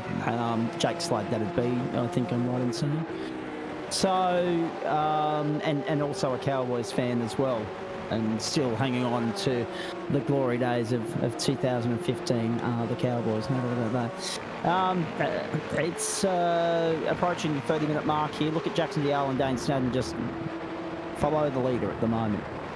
That's Sam Muir in the distance there, 2.2 up the road. They're chasing him, or trying to chase him down, or at least keep him within striking distance. We won't see a late race safety car here. But by gee, it would spice things up if it did. To the right-hander. So, I mean, only 10.2 seconds covers first through fifth. It's not spread out too badly. Ah, thank goodness. Melbourne have gone over. It's 22 points to 20 with a kick to come, and it should be 22 all with 20 minutes to play. I'm going to have one eye on that side of the screen. There's Jaden Green. Nicely done. Brett Bradbury and Jaden Green arguing over the same piece of real estate. Brett Bradbury's got through on Jaden Green. And that's a nice bit of driving from the Bean Boss entry there of Brett Bradbury to find a way by. Jaden Green will look to respond and has plenty of time to do so. Still only 3 retirements in this race. But Denchi's about to put a lap on Shannon Fever, so the back end of the field's about to start getting lapped. You grimace, Daniel? Yeah, so Jaden Green just got a little squirrely coming around over the crest there, which I saw the same from Dench. Dench had a little bit of a wiggle coming down through here, actually, and I was wondering whether or not he did that on purpose or he was just catching the car, but in any case, he still managed to keep that gap to Jared Knight. I'm curious as to when they're going to come in. You'd imagine it would have to be soon. You can see the top 7 yet to pit. Everyone else has made theirs. The latest of those behind was Adam Lavis, and he's usually the one we watch for because he knows how to play these games too. So he came in lap 16. So you'd imagine that Dench and Knight will come in the next couple. There's Angus Lawford closing in on Trent Allen there, who himself is behind Jonathan Hooper. So it'll be these guys fighting again. Well, yeah, it's interesting that you say that, mate, because, I mean, I'm looking at, there's a couple of things I'm looking at here. One is that we're at the end of lap 17, this time by the line. Dench is coming up onto the main straight. Now, Jared Knight is in. Jared Knight is in. There's the trigger pull. Dench is going across the line, 17 laps gone. Do we have enough time on the clock for 5? Oh, jeez. It was 8 minutes and maybe 5 or 6 seconds. Clock would suggest that we still have enough time for 5. But it's all on this guy's throttle with regards to how much time he loses in pit lane transit. And I'll be keeping an eye on Jared Knight when he next comes across the line as well. Samuel at Jackson Dale, they've gone in as well. Nick Wood's gone through. They're the only 3, along with Paul Wilson, yet to stop in the car race. The critical lap, let's have a look at that. The critical lap here was for the back end of town. Eduardo Zamora, lap 6 was the earliest stop. So with only 4 laps to go next time by the line, it's interesting that we've gone a little bit further than the earliest pit stop in terms of that fuel range, if you like. So, but the fuel range has certainly been longer in recent weeks due to changes with fuel tank capacity internally within our service settings. So this time by, with 7 minutes on the clock, we should see Matty Dench on pit lane. Now the critical number you're looking at is 5 minutes and 36 seconds when Denchy comes out of the lane and crosses the start-finish line. Because if it's 5 minutes and 36 seconds or anywhere north of that, we should be right for 4 laps. So Denchy's coming round now. It's 6.5 minutes on the clock. And Denchy's round the final corner, up the main straight, should be going exit stage right, does so. Right, keep an eye on this. Denchy pulls up. Let's watch the time on the clock as he comes out of the lane. Let's also watch the fact that we've just had someone jump in on the tow rope. That's Jaden Green. Jaden Green's on pit lane. He's going a lap down now to Matty Dench. Dane Snadden's on pit lane. Actually, no, sorry, I apologise. Jaden Green's had an incident. He's not going a lap down at all. He's at the end of lap 18, but he's on the tow rope. So he's going a lap down, most likely, or going into retirement. There's Joe Baldwin tuning in. Good evening, mate. We're looking forward to getting an update from you and hoping you're well. There's Matty Dench going out onto the racetrack now. Oh, he smashed it in. He's absolutely breezed it in. So 5:36 was the time I was looking for with regards to time to go, because of that 1 minute 52 race pace. What, 1 minute 52, 3:44, 5:36. Right, so 5 minutes and 36 seconds. We're now at 5 minutes and 20 seconds, and Denchy's well and truly through the first sector. So, Nick Wood has dropped down the order to 9th place after his pit stop. And Daniel Correas, what were you referencing, mate? Let's have a look at the replay of Jaden Green, eh? Oh, well, actually, we'll get to that. This is Jared Knight in the pit lane. Uh-oh. Now, why? Uh-oh. Why is 90 on the pit road again? Why has he been held for 47 seconds more to the point? Oh, dear. Okay. Jared Knight's night is done. No pun intended. So what happened? He's rejoined in 14th, down 12 places. What the hell has gone on there? That's a very good point. Did he get a stop and hold? Maybe check his pit lane entry if you can, Daniel. Yeah. Maybe go back and have a look at his pit lane entry and just examine that, because that could be the telling moment there. That looks to me like a 40-second stop and hold. Matty Dench is on his way home. It should be 3 laps at the line for Dench. Yeah, Here's sure Jared Knight coming to pit lane, and we still none the wiser as to seeing that entry into pit lane. He has 2 stops. This is where it's confusing. It says that he left the pits and then left the pit lane again. So I'm not sure exactly what happened there, but in any case, he's only showing us 1 stop on my screen, on the timing screen from SDK. The link that you send through each and every Thursday night. David Christensen now behind him. That's what happened to Jaden Green. Into the wall and biting rubber. Into the tyre wall, and that's him on the tow rope and done for the night. Now, Matty Dench is 3.5 minutes from the checkered flag. So we'll keep an eye on him. As I say, the race is on his foot. The fact that Jared Knight is out of the equation now elevates Dane Snadden to the podium. Jackson Dial, have a look. These two are going to race now because the podium's up for grabs. Yeah, and they swap positions too. Dial was and they've got to be mindful. Oh, geez, boys, be careful. And I say that for 2 reasons. One, you could throw a podium finish away. You could throw a top 5 finish away. But you've also got to be mindful of the presence of that guy there, Benny Woods, who's fought back to 5th. This has been a good fight back, ably assisted by Jared Knight's misfortune, who's now back to 12th. And he's right on the tail of Jonathan Akers. The red mist will have descended on the helmet there, no doubt, for Jared Knight. He'll be trying to get back to, well, at least 11th. I don't think 10th is possible with the amount of time we've got left on the clock.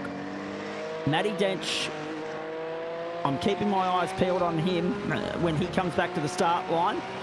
It should be, if I've done the maths right, should be 2 laps to go. Anything, if he's back to the line before 38 and 8 seconds, it's 2 laps to go. Keep an eye on Dench, there he is, disappearing around the final corner, onto the main straight. Let's ride with him. There should not be a white flag in the air this time by. He is back to the line within time to get another lap in, and he will do so by about 6 seconds, 5 seconds even.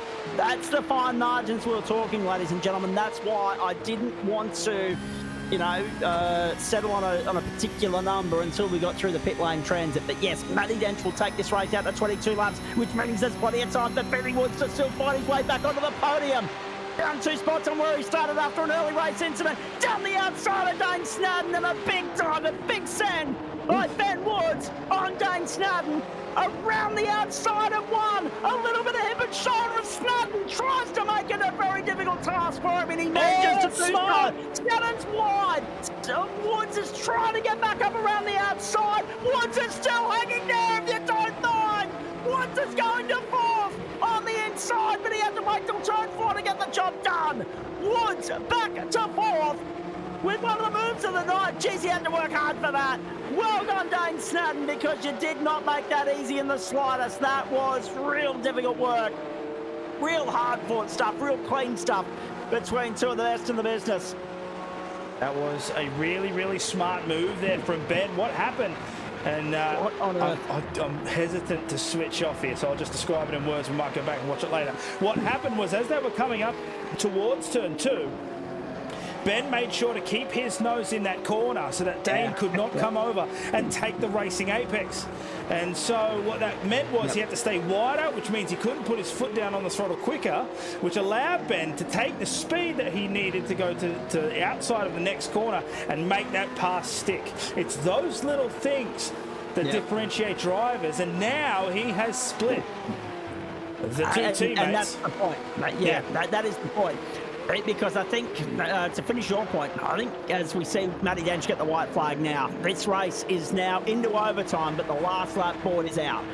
And we're on our way home. It'll be overtime for everybody. The 40 minutes expires before everybody else gets to the line, and it's Dench that drags us to overtime. God love him. Now, hang on. Are you kidding me? There could yet still be another sting in the tail.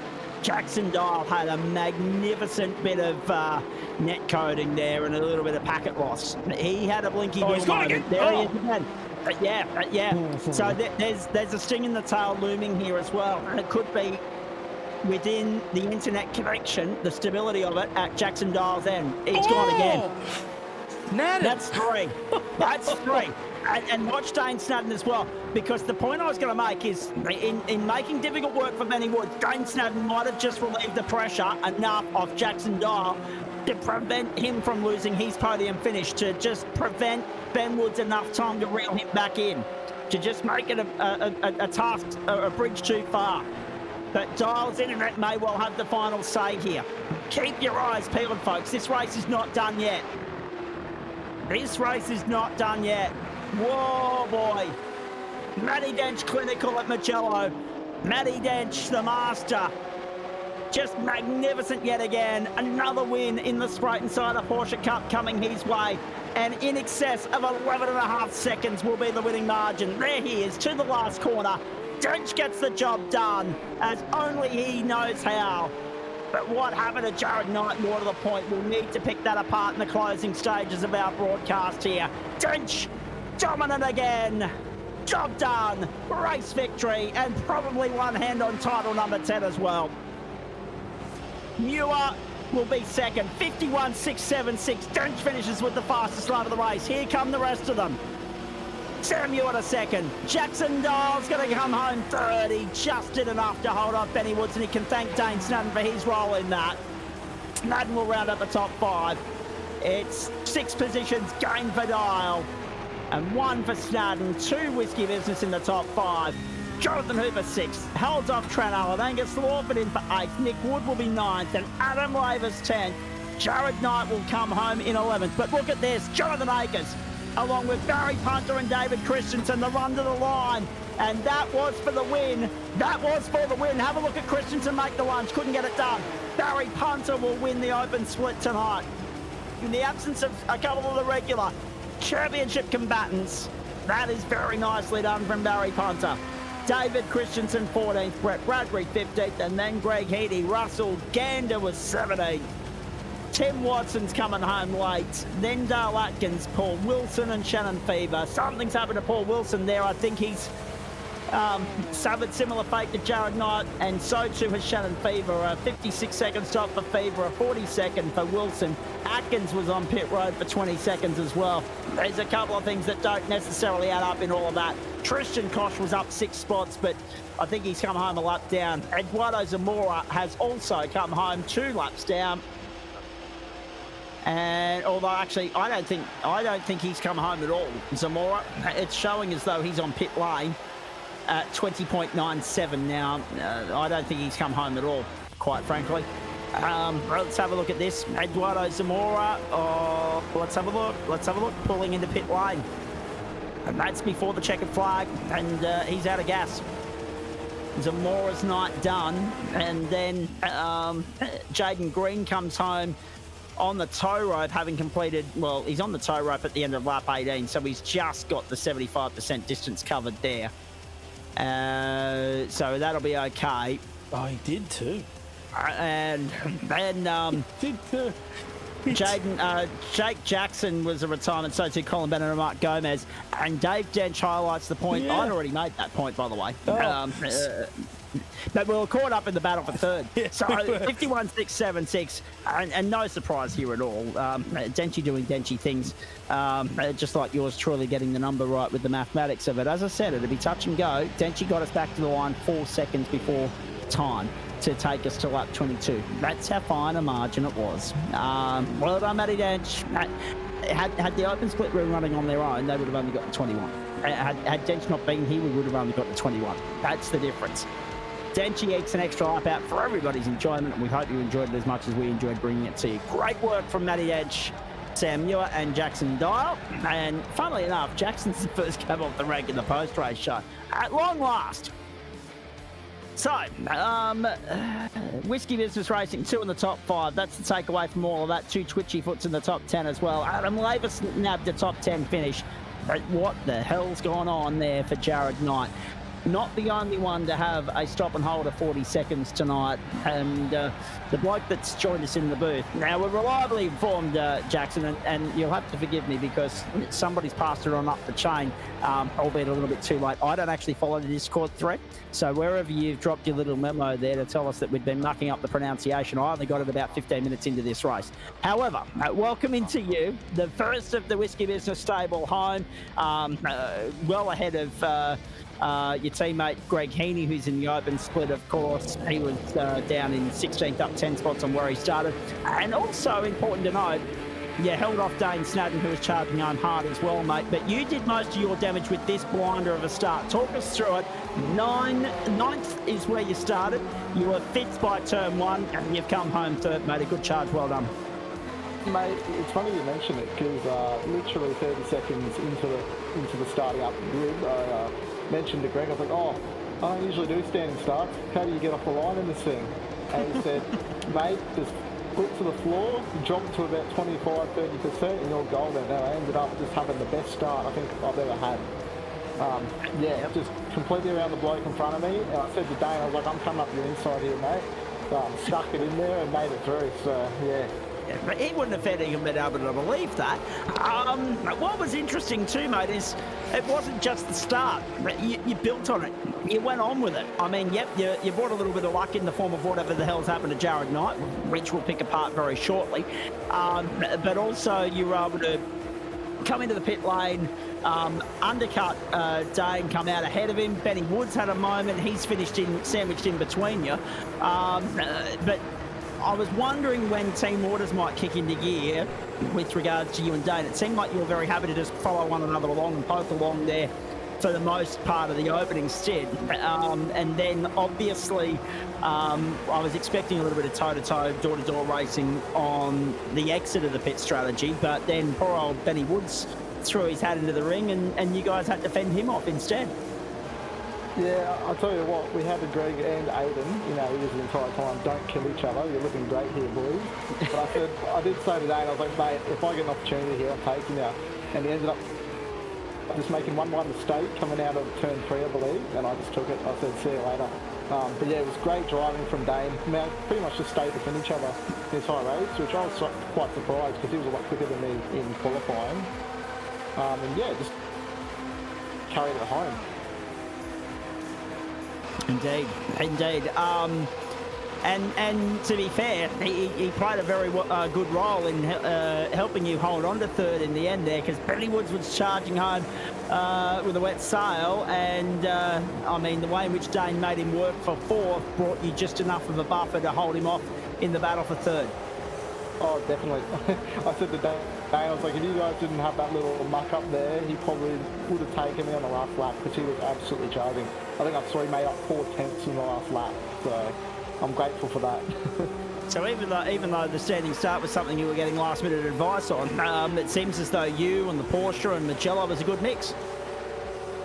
Yeah, I've just been putting in the practice lately. I was practicing heavily for Imola on Monday night, and I qualified really well, or at least I thought, but I made a muck up on lap 3 of that race, unfortunately.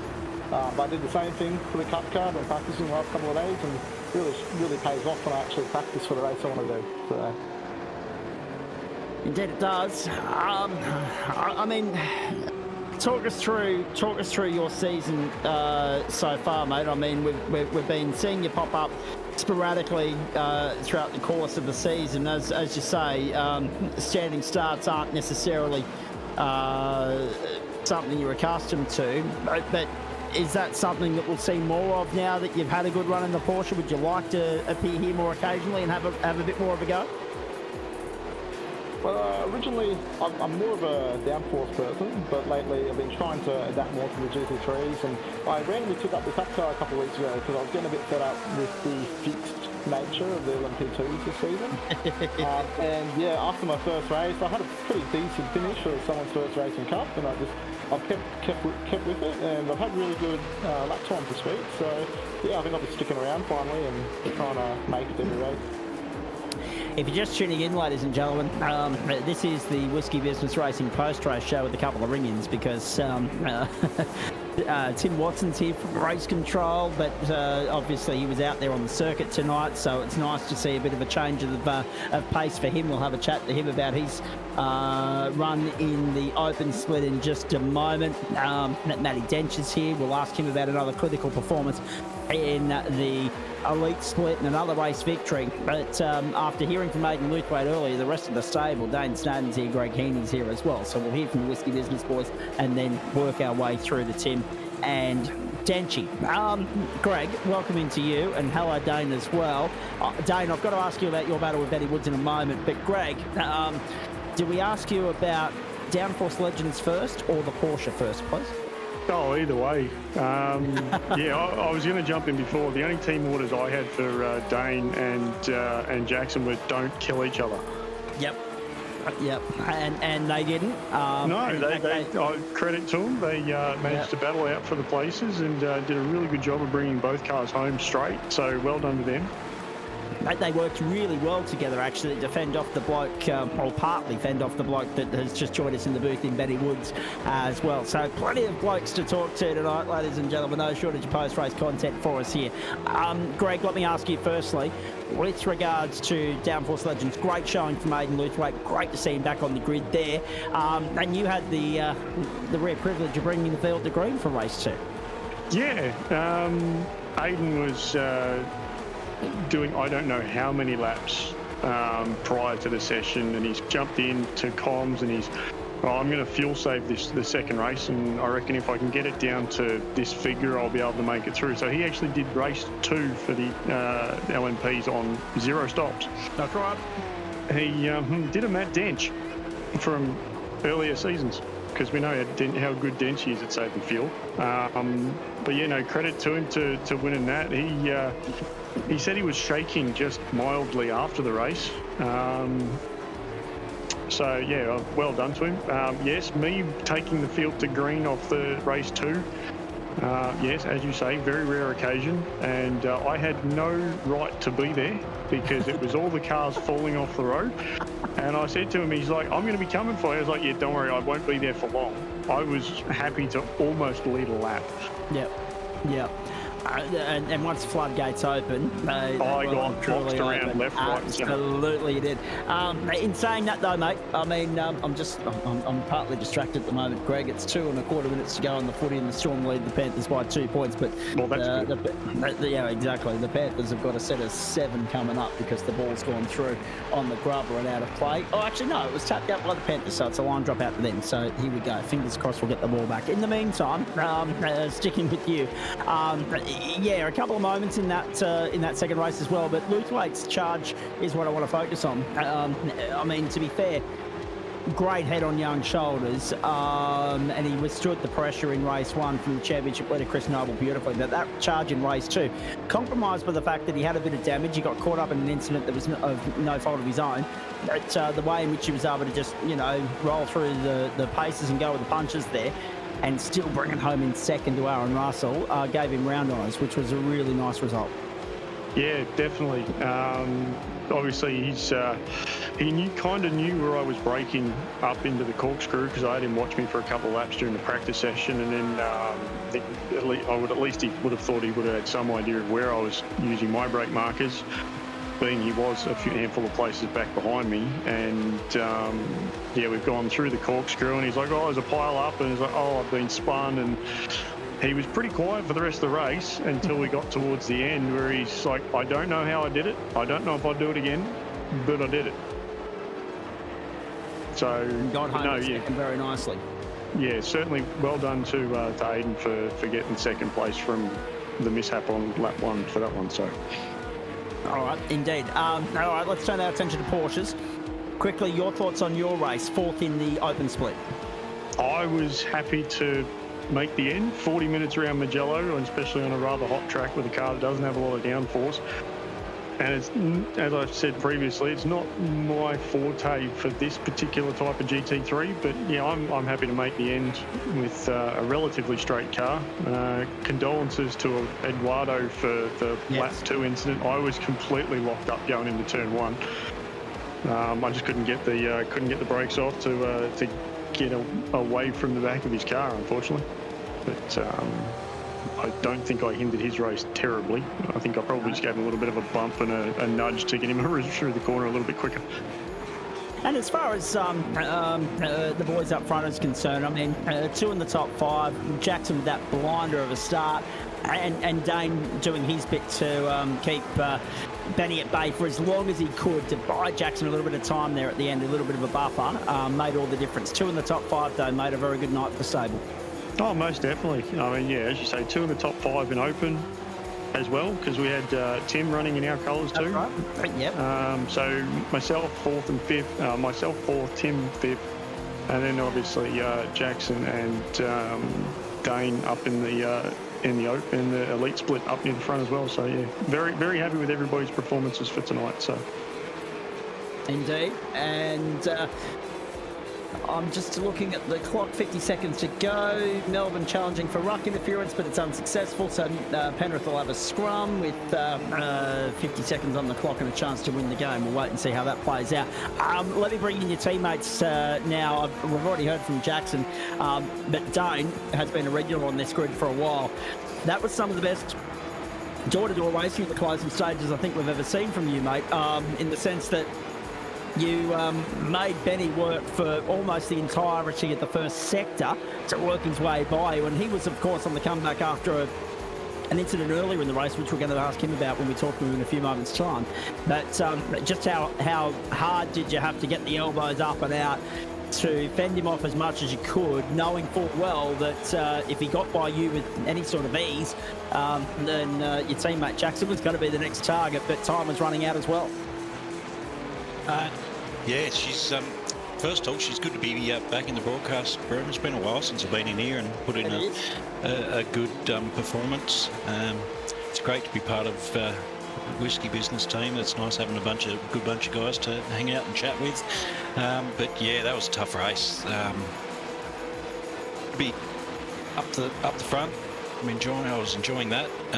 Trying not to make any mistakes, and I made that one mistake that let Jackson pass after the pit stop, and before you know it, I had Benny right up the clacker there, which was he was pushing hard, and there was a little bit of contact. There was, I don't know, he gave a bit, I gave a bit more, a bit back, and it was still fair. But yeah, he's a quick boy, so I don't think I had it for him in the end. But I did make that one mistake. Who knows? But we move on to next week and put a bit more practice in. I'm on changed over wheelbase and pedals to the VRS system, so I'm feeling it's a bit of a bonus and a little bit quicker. Melbourne home by 2, ladies and gentlemen, 24-22, despite a very late attempt at a 2-point field goal from Penrith, but it fell about 5 minutes short. There's your breaking news Thursday night NRL. Going back to Dane for a minute, I mean, bygones be bygones. At the end of the day, you guys are there racing as a team. You've got points to think about. Was there any intent in eventually getting the elbows out and racing with Jackson, if you could, before Benny threw his hat into the ring and you had to worry about him instead? There's a couple of spots, like during the race, probably a couple of quicker laps and he was running, but I don't know, I just thought it settled in behind and tried to save a bit of fuel, and yeah, to be honest, I haven't been up the front for ages, so it was just in the back of my mind to try and keep that Porsche in the right direction and bring it home in a good spot. Daniel Chris, Jared Knight's just answered our question for us. Yes, he did get a stop and hold for being a little bit too friendly with the throttle coming into the pit lane there and a little bit too late on the brake. That explains why Jared's fallen down to 11th in the running order there. Geez, that's disappointing for him because he was having a solid run before that moment. And it goes back to iRacing 101. Nick Fodiatis rams at home all the time whenever he's in the central commentary position. Practice the pit entries. Unfortunately for Nighty, it's been He's downfall tonight. Let's bring in, just while I've got you whiskey business blokes here, let's bring in the third part of the equation here. Let's bring in Benny Woods at this point in time for Twitchy Foot, because it was whiskey, twitchy, whiskey. The meat was twitchy, the bread was whiskey. Benny Woods, nice to have you on board again, mate. Nice recovery, really. Talk us through the early race incident. It dropped you down to 8th, and then all of a sudden you've been able to work your way back through with, obviously, what's happened to Jared Knight's helped you out as well. But you've been able to work your way back through to 4th, and you had to get the elbows out to do it very late in the piece, mate. Well done. Yeah, look, a few laps into the race is not the right time to learn how to fuel save at the track. Yeah, just locked the brakes into turn 1.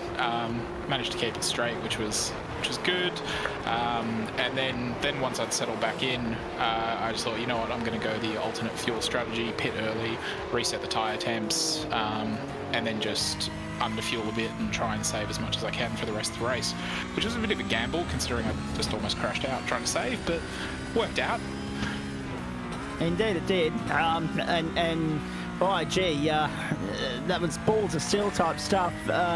Very little margin for error, and very clean and very hard fought. You had to work for nearly half, the entire first sector to get the job done and get by.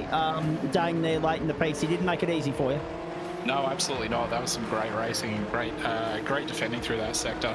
I went back and watched it on the replay afterwards and realised how much closer it was than it looked on from the cockpit. But no, that was some really good racing, Dave. That was Jared Knight's lock up in the pit lane. It must have only been by a couple of metres that he wasn't on the right side of the pit speed limiter there. That's unfortunate for Knighty, but that was what led to his downfall.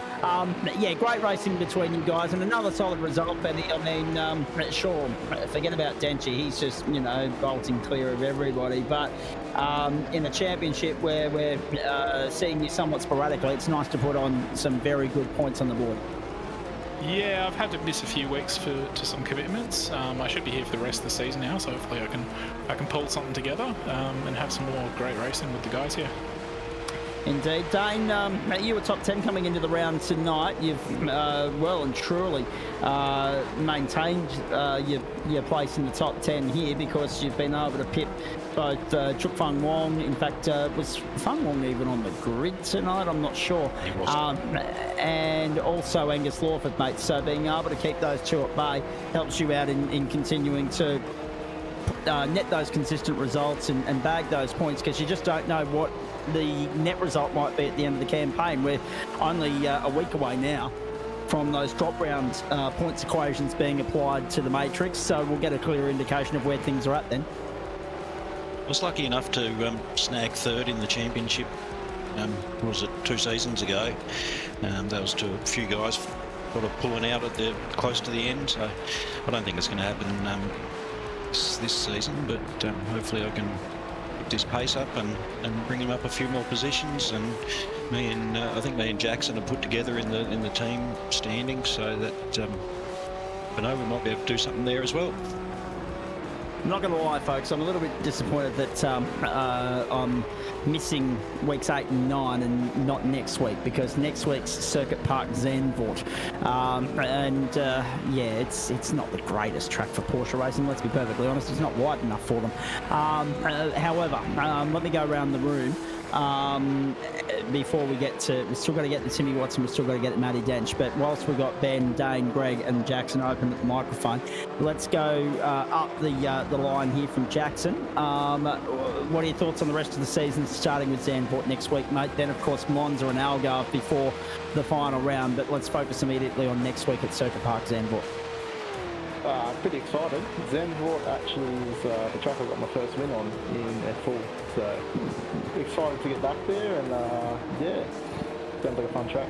Challenging circuit and challenging schedule, because you'll have an invert in the top 10 for that second race, and it's not the easiest beast for overtaking.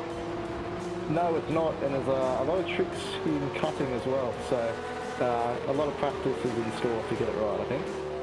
Absolutely, mate. Before I let you go, when do we next see you behind the wheel on the platforms of the GSRC, please? Probably tomorrow night for IndyCar. I know Aiden's pretty keen. He loves his IndyCar, so he always ropes me into it. So, yeah, should be good fun. Very nice. Just recapping for those of you playing along at home, unfortunately we won't be broadcasting IndyCar this week. We send Joe Baldwin once again our regards. He would normally be producing it on a Friday night for you. He's unable to this week, and we don't have a deputy, so therefore I've got the night off to watch the Swans against the Bombers in the AFL, and we'll be bringing you the rest of the IndyCar season from next week onwards. Remember, we've still got a catch-up round in there from the mass global world tech IT outage a few weeks ago as well. Jackson, thank you, mate. Appreciate that. Let's go up to Greg Heaney.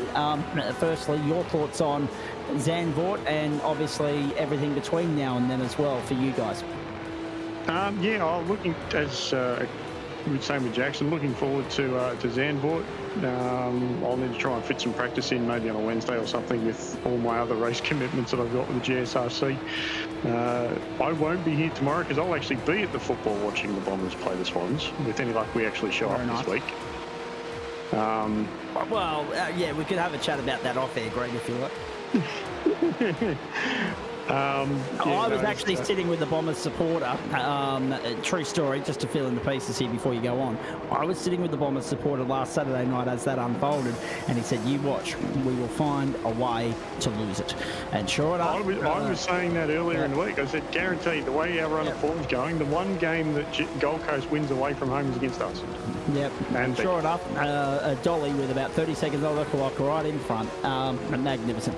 And then I got a sternly worded message from my dear mother on the Sunday morning. She said, I know you're going to ring and have a chat to me later today, but this topic is strictly off limits. She was not a happy camper at all. Anyway, continue on. Thoughts on Zandvoort? As I said, looking forward to Zandvoort. Certainly looking forward to the rest of the season. I don't think I've turned any laps in the Porsche around Portimao, so that'll be an interesting track to get right. It'll be punishing on tyres if it's a hot track like it was tonight. So that will be very interesting, especially coming later into the race. Looking forward to GT3's Monday. Obviously SFLs, and then back to DownForce and Porsches again. So.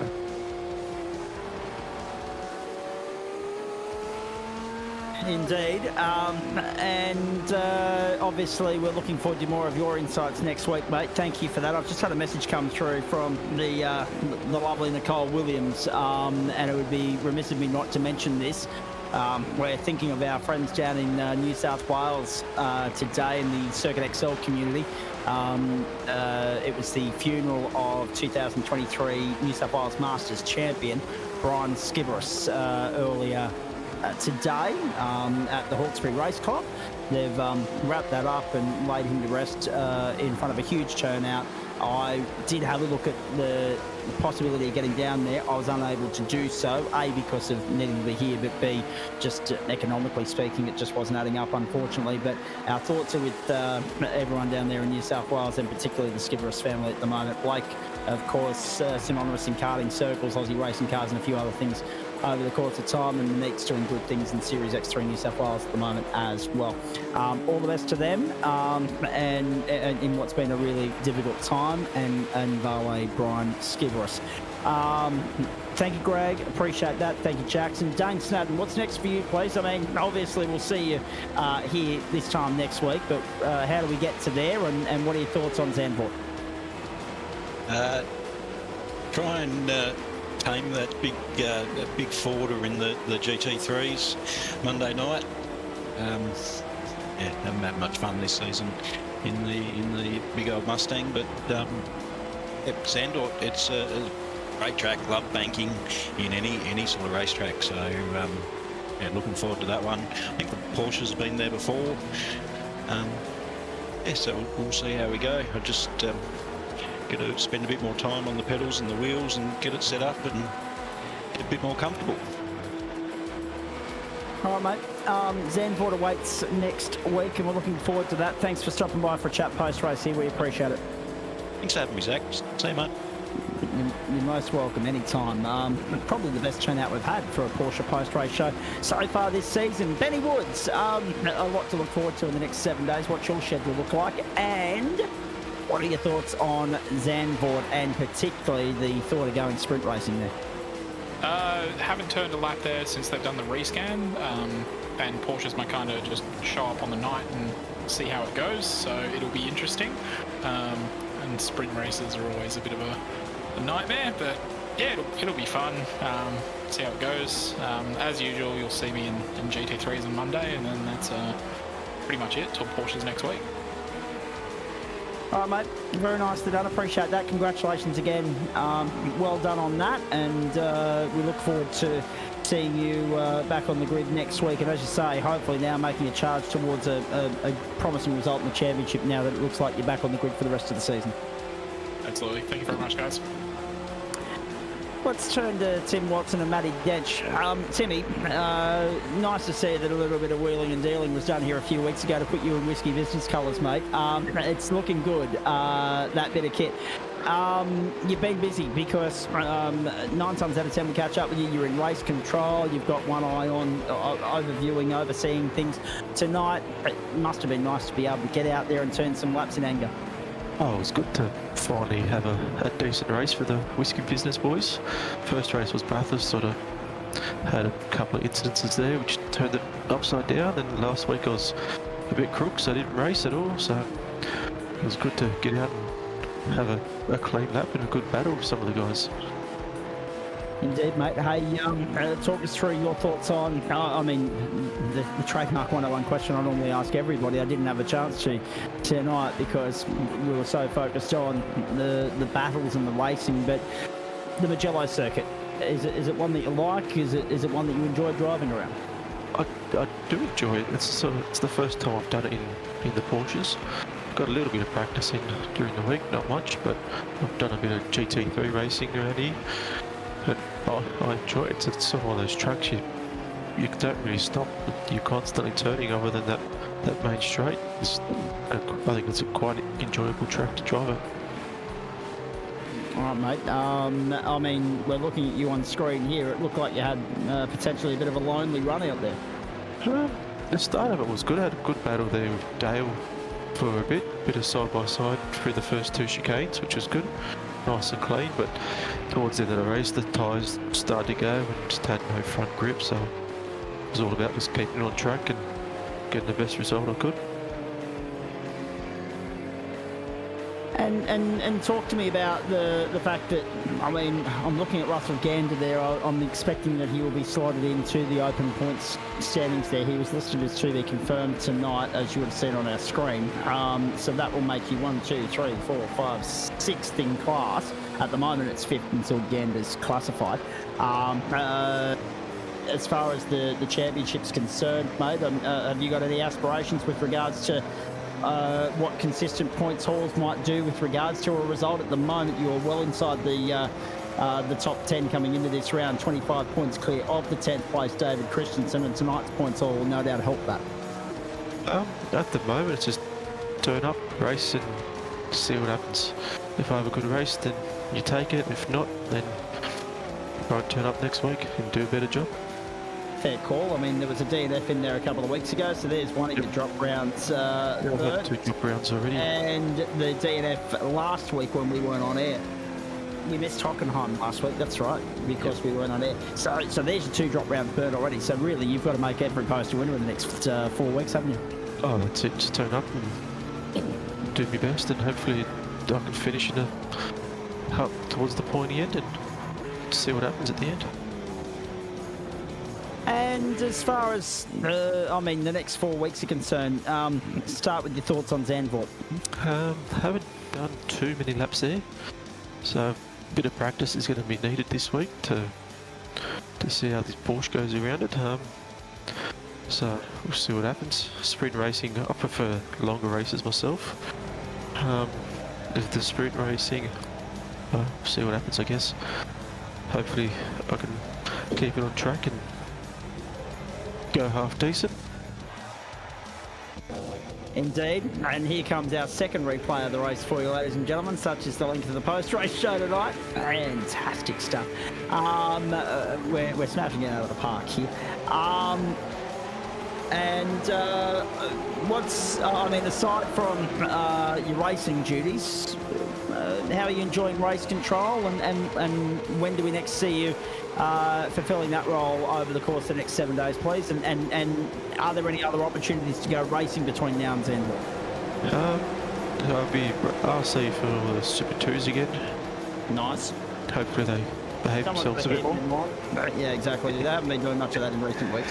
There was a couple of shockers last week, but I think looking back, I think they got off a bit lightly with my penalties. So I'll try and wrap them in a bit more next Monday.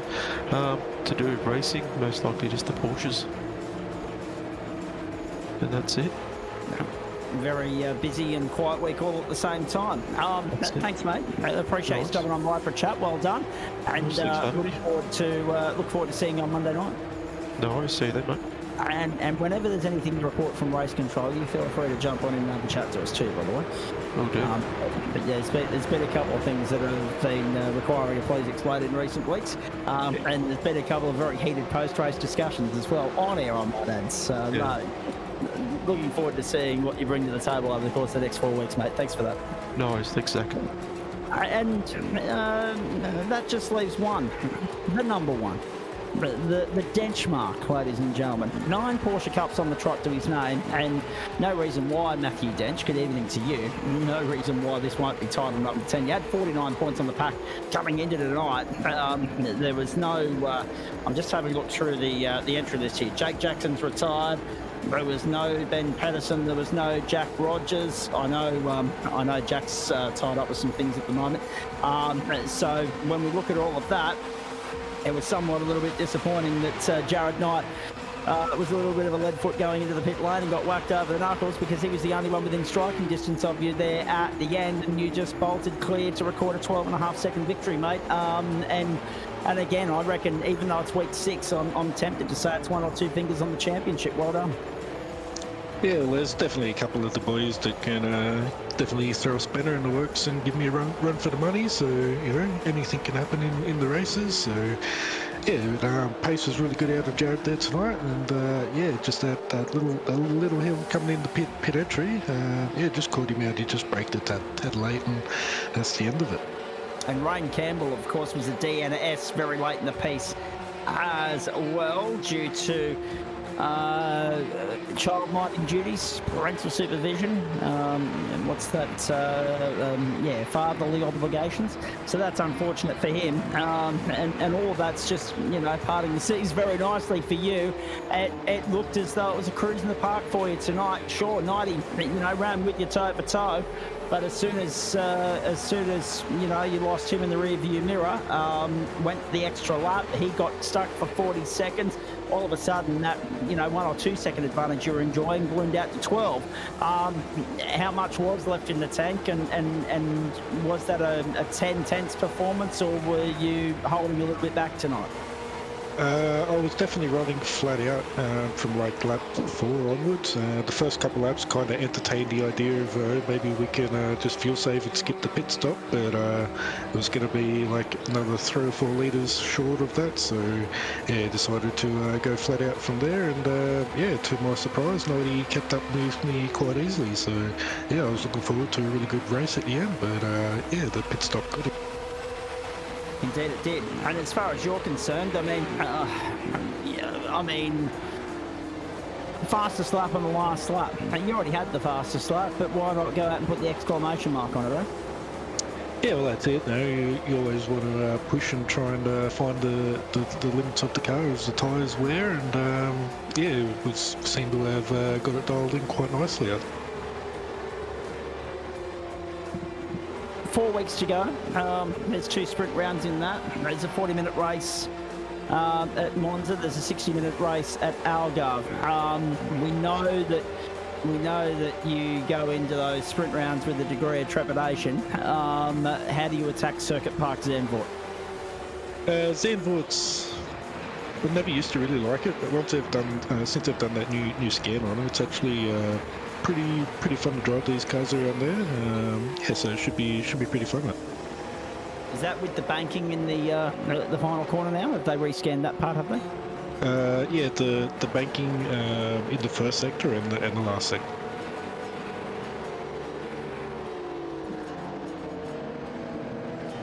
With regards to what we've got coming up, I mean, there's a real chance now that it'll be 10 Porsche titles to accompany 10 GT3 titles. However, it could be soon 11 GT3 titles, but there's a reason I want to highlight the GT titles. We believe there might have been a little bit of a memento sent in your way as acknowledgement of the performance in GT3 in recent times by the club this week. Denchi, is that true? Yeah, nice little package turned up with a nice little trophy of 10-time GT3 champion stamped on it. So yeah, it looks nice. I'll have to find a spot on the shelf to put it up and grab some photos of. Indeed, and I only say that because I've already seen a photo of it, Denchi, so I was given a steer in the right direction to mention it by one Adam Lavis tonight. There's no reason why there won't be one for the Porsches to accompany it in the trophy room and the pool room very shortly. Greg Heaney, if only there was some bloody whiskey for the post-race show, actually. That's a good point. We might have to get onto that. Whiskey Business Racing to sponsor the post-race show with whiskey for all and sundry. But now, before we go, Denchi, how actually, I need to ask this sincerely, given that we have only, just scratched the surface with your achievements. Are you currently building more shelf space for the next taller trophies that are heading in your direction, or not? Yeah, I think I might have to go invest in another shelf or something, I think. I think so. I mean, actually, just talk us through. Did we get a chance to catch up with you? I don't think we got a chance to catch up with you on Monday night, did we? Not sure, I don't remember. No, I don't think you dropped in Monday night after GT3 Pro. So let's just, for the benefit of everybody at home, update you on how that's going, if we don't mind, because Denchi, 382 points plays, Rain Campbell's 294, already 88 points clear with 4 rounds to go on the back of another clinical first place run on Monday night. I mean, 1, 2, 3, 4 round wins out of the 6 thus far. The only real blip in the road was the sprint round at Mugello, funnily enough, in week 5. And that was with the 10th and a 1st. I mean, you made the most of the invert there, didn't you? We haven't talked GT3 with you for a couple of weeks. Just give us your synopsis of the season there so far as well. Yeah, I mean, the season's going quite good in GT3. It's not really been much blips in the road, but a couple of spots where it didn't get the win. But yeah, like overall, it's going well, and I think we just got to keep it on the road, and we'll have that one secure. I mean, 2 race wins in week 1, a second and a third in week 2, a first, a 10th and a first, and then a first. So that's only 3 races in which you haven't featured on the podium yet. Quite extraordinary. How are you finding the Corvette? Because there's some mixed comments with regards to those 2 new cars, the Corvette and the Mustang. But clearly, you're making something happen with the Corvette. Yeah, I think it's really weird how you got to try to set it up. It's very understeer on throttle, so I throw a lot of diff preload at it to try and make it turn on throttle, but then that's killing the rear tyres towards the end of the race as well, so a bit of a double-edged blade, I think. Still got to try and work it out a bit. All right, mate. I think that'll do us. Thanks very much for jumping on in, dropping on by to have a chat with us. We do appreciate it. Well done again. Another clinical masterclass here at Mugello, and looking forward to seeing what unfolds when we get to the Netherlands next week. And obviously, we've got GT3 on Monday night before that as well. Yeah, should be good. We'll catch everyone on Monday night. Indeed, we will, for round 7 of the championship from Ride America. So we've got a double at Ride America next week. We're there on Monday night with the supercars and Thursday night with the LMP2s. Daniel Correa, before I wrap everything up and send everybody packing, your thoughts on the night that was, please? Well, it was a good night overall. I have to mad respect to Luthwaite for pulling the no stop on that second race in the DFL. Yeah. Did well to do that. And then, of course, congratulations to Matthew Dench for doing another stellar performance over 40 minutes. All in all, good races. And Jared Knight, if you're still watching, you might want to practice your pit lane entries a little bit more, mate, because that one was ridiculous. Or he might just want to give the Porsche a bit more credit with regards to the brakes. They're not going to pull you up as quickly as he would have needed it to in that particular instance. But no, unlucky for 90 once again. Just there or thereabouts, and then just that little 1 or 2%er bringing him undone. How lucky too a couple of our drivers were with not acquiring packet loss, full-blown packet loss. That's true. Jackson Dial was on his way out there very late in the piece, and I think it happened earlier in the DownForce Legends as well. Excellent stuff. Hey, let's remind everybody of the fact that this isn't possible without the great support of the people across the top and bottom of your screen, including Spreyton Ciders, Waste Options, merch.tg, GSRC.inc, Orbic Australia, Lobesy Racing, and Wave Australia, and Flash Graphics. This is Spreyton Cider Thursday Night Motorsport on the platforms of the Gentleman Sim Racing Club across Facebook, Twitch, and YouTube. But we are over and out for week 6 of term 3. Reminder that we would normally be with you tomorrow night, but we're not in this instance. Joe Baldwin hoping to be back on deck in the producer's director's chair tomorrow week, so for week 7. So in that instance, let's have a look at what's coming your way on the platforms of GSRC as far as broadcast and non-broadcast races are concerned. So just ignore that at the moment. Not broadcast this week, but we are hoping to have it back on deck next week. Nürburgring Grand Prix Circuit IndyCar. That would have been a beauty as well. 35 laps, 65 minutes, whichever comes first. Race start 8 p.m. Eastern Standard Time. Saturday night, the Mountain Men takes you to Mount Panorama Bathurst in the Formula V over 32 laps. Now, I'm somewhat glad that I'm not commentating that, because 15 minutes of the V's is enough for my vocal cords and my blood pressure and heart rate. I'm not sure how I'd go for 2 hours, but yes, 32 laps, or what is it around there? About 3 minutes a lap, so that's 20. It's about an hour and a half's worth of racing, just a little bit more once you include pit stops and the like. Or the V's on Saturday night, 8 p.m. Eastern Standard Time, the start time there. Nothing on Sunday. Monday, off to the Fuji International Speedway with no chicane. On Monday night, 25 minutes worth of Super 2 racing for you from 7:35 Eastern Standard Time. Immediately followed by the 7th round of the GT3 series with thanks to Waste Options. So the supercars, of course, by merch.tg.srci.com. The GT3s with thanks to Waste Options. Road America, the venue there. And so we go Oriental and then North American on Monday night. 60 minutes the journey, 8:30 Eastern Standard Time. Tuesday night, the introductory formula, of course, takes us to Reteki East, not West, East, for the Formula Fords, and that will be a beauty. 10 minutes for race 1, 15 for races 2 and 3, a top 10 invert for 3, a full invert for race 2. Wings and Slicks Super Formula Lights from Mategi on the full course immediately following that, and the top 10 invert there for race 2 as well. That's 9:15 Eastern Standard Time. The entree at 8 p.m. Eastern Standard Time. Wednesday night, off to the production cars from Circuit Park Zandvoort for the Toyota 86s, 7:30 Eastern, and then 8:45 Eastern for the Virginia International Raceway round of GT4 over 40 minutes. This time next week, the back end of August, well and truly underway. Road America first up for 40 minutes of the DownForce Legends. That will be something to behold, based on what we saw tonight at Laguna. 7:30 Eastern Standard Time for that one. Hope you can join Daniel and I for that. Then, of course, over the Porsche Cup from Circuit Park Zandvoort, 10 laps and 16 laps respectively, the 2 races. An invert top 10 for race 2, 8:45 Eastern Time.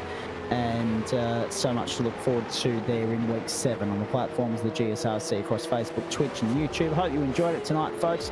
Melbourne scraping home in the NRL. Goal kicking the difference, apparently. 24-22 over Penrith, and of course we've had great fun here as well with the DownForce Legend races, of course won by Aidan Luthwaite and Aaron Russell. Chris Noble was in the thick of it in race 1, but it all went pear-shaped in race 2. race, the only race of the Porsches, of course, won by Matty Dench in the elite split and Barry Punter in the open split. And we are done. We sincerely hope that you've enjoyed it on the platforms of the GSRC as much as we've enjoyed bringing it to you. Thanks for your company, folks. Make sure you get out there and have a great weekend. IndyCar in the real world Sunday morning, NASCAR Monday morning. So a lot to be excited about there. Of course, the resumption of play in both championships following the Olympics. And of course, there's some supercars and some MotoGP in there for good measure as well before Formula One's back in a couple of weeks. Look forward to your company for week 7 here on the platforms of the GSRC starting Monday night. Enjoy what's left of week 6 and enjoy your weekend and enjoy the smallest sport of sport on the telly. Even though the Olympics are done, still plenty of sport to sink your teeth into, and whatever's happening locally as well, weather pending here in Queensland, it should be well worth the price of admission too. So sport left, right and centre at this time of the year as we build towards that wonderful time of the year that is NRL Grand Finals, followed by car racing majors, end of the World Championships, the summer at cricket, etc., and so forth. It just goes on and on and on. It's a never-ending roller coaster. We wouldn't have it any other way. On behalf of Daniel Correa and the team here, I'm Zach Caven. Until we see you next time, have a great evening, everybody. Bye for now.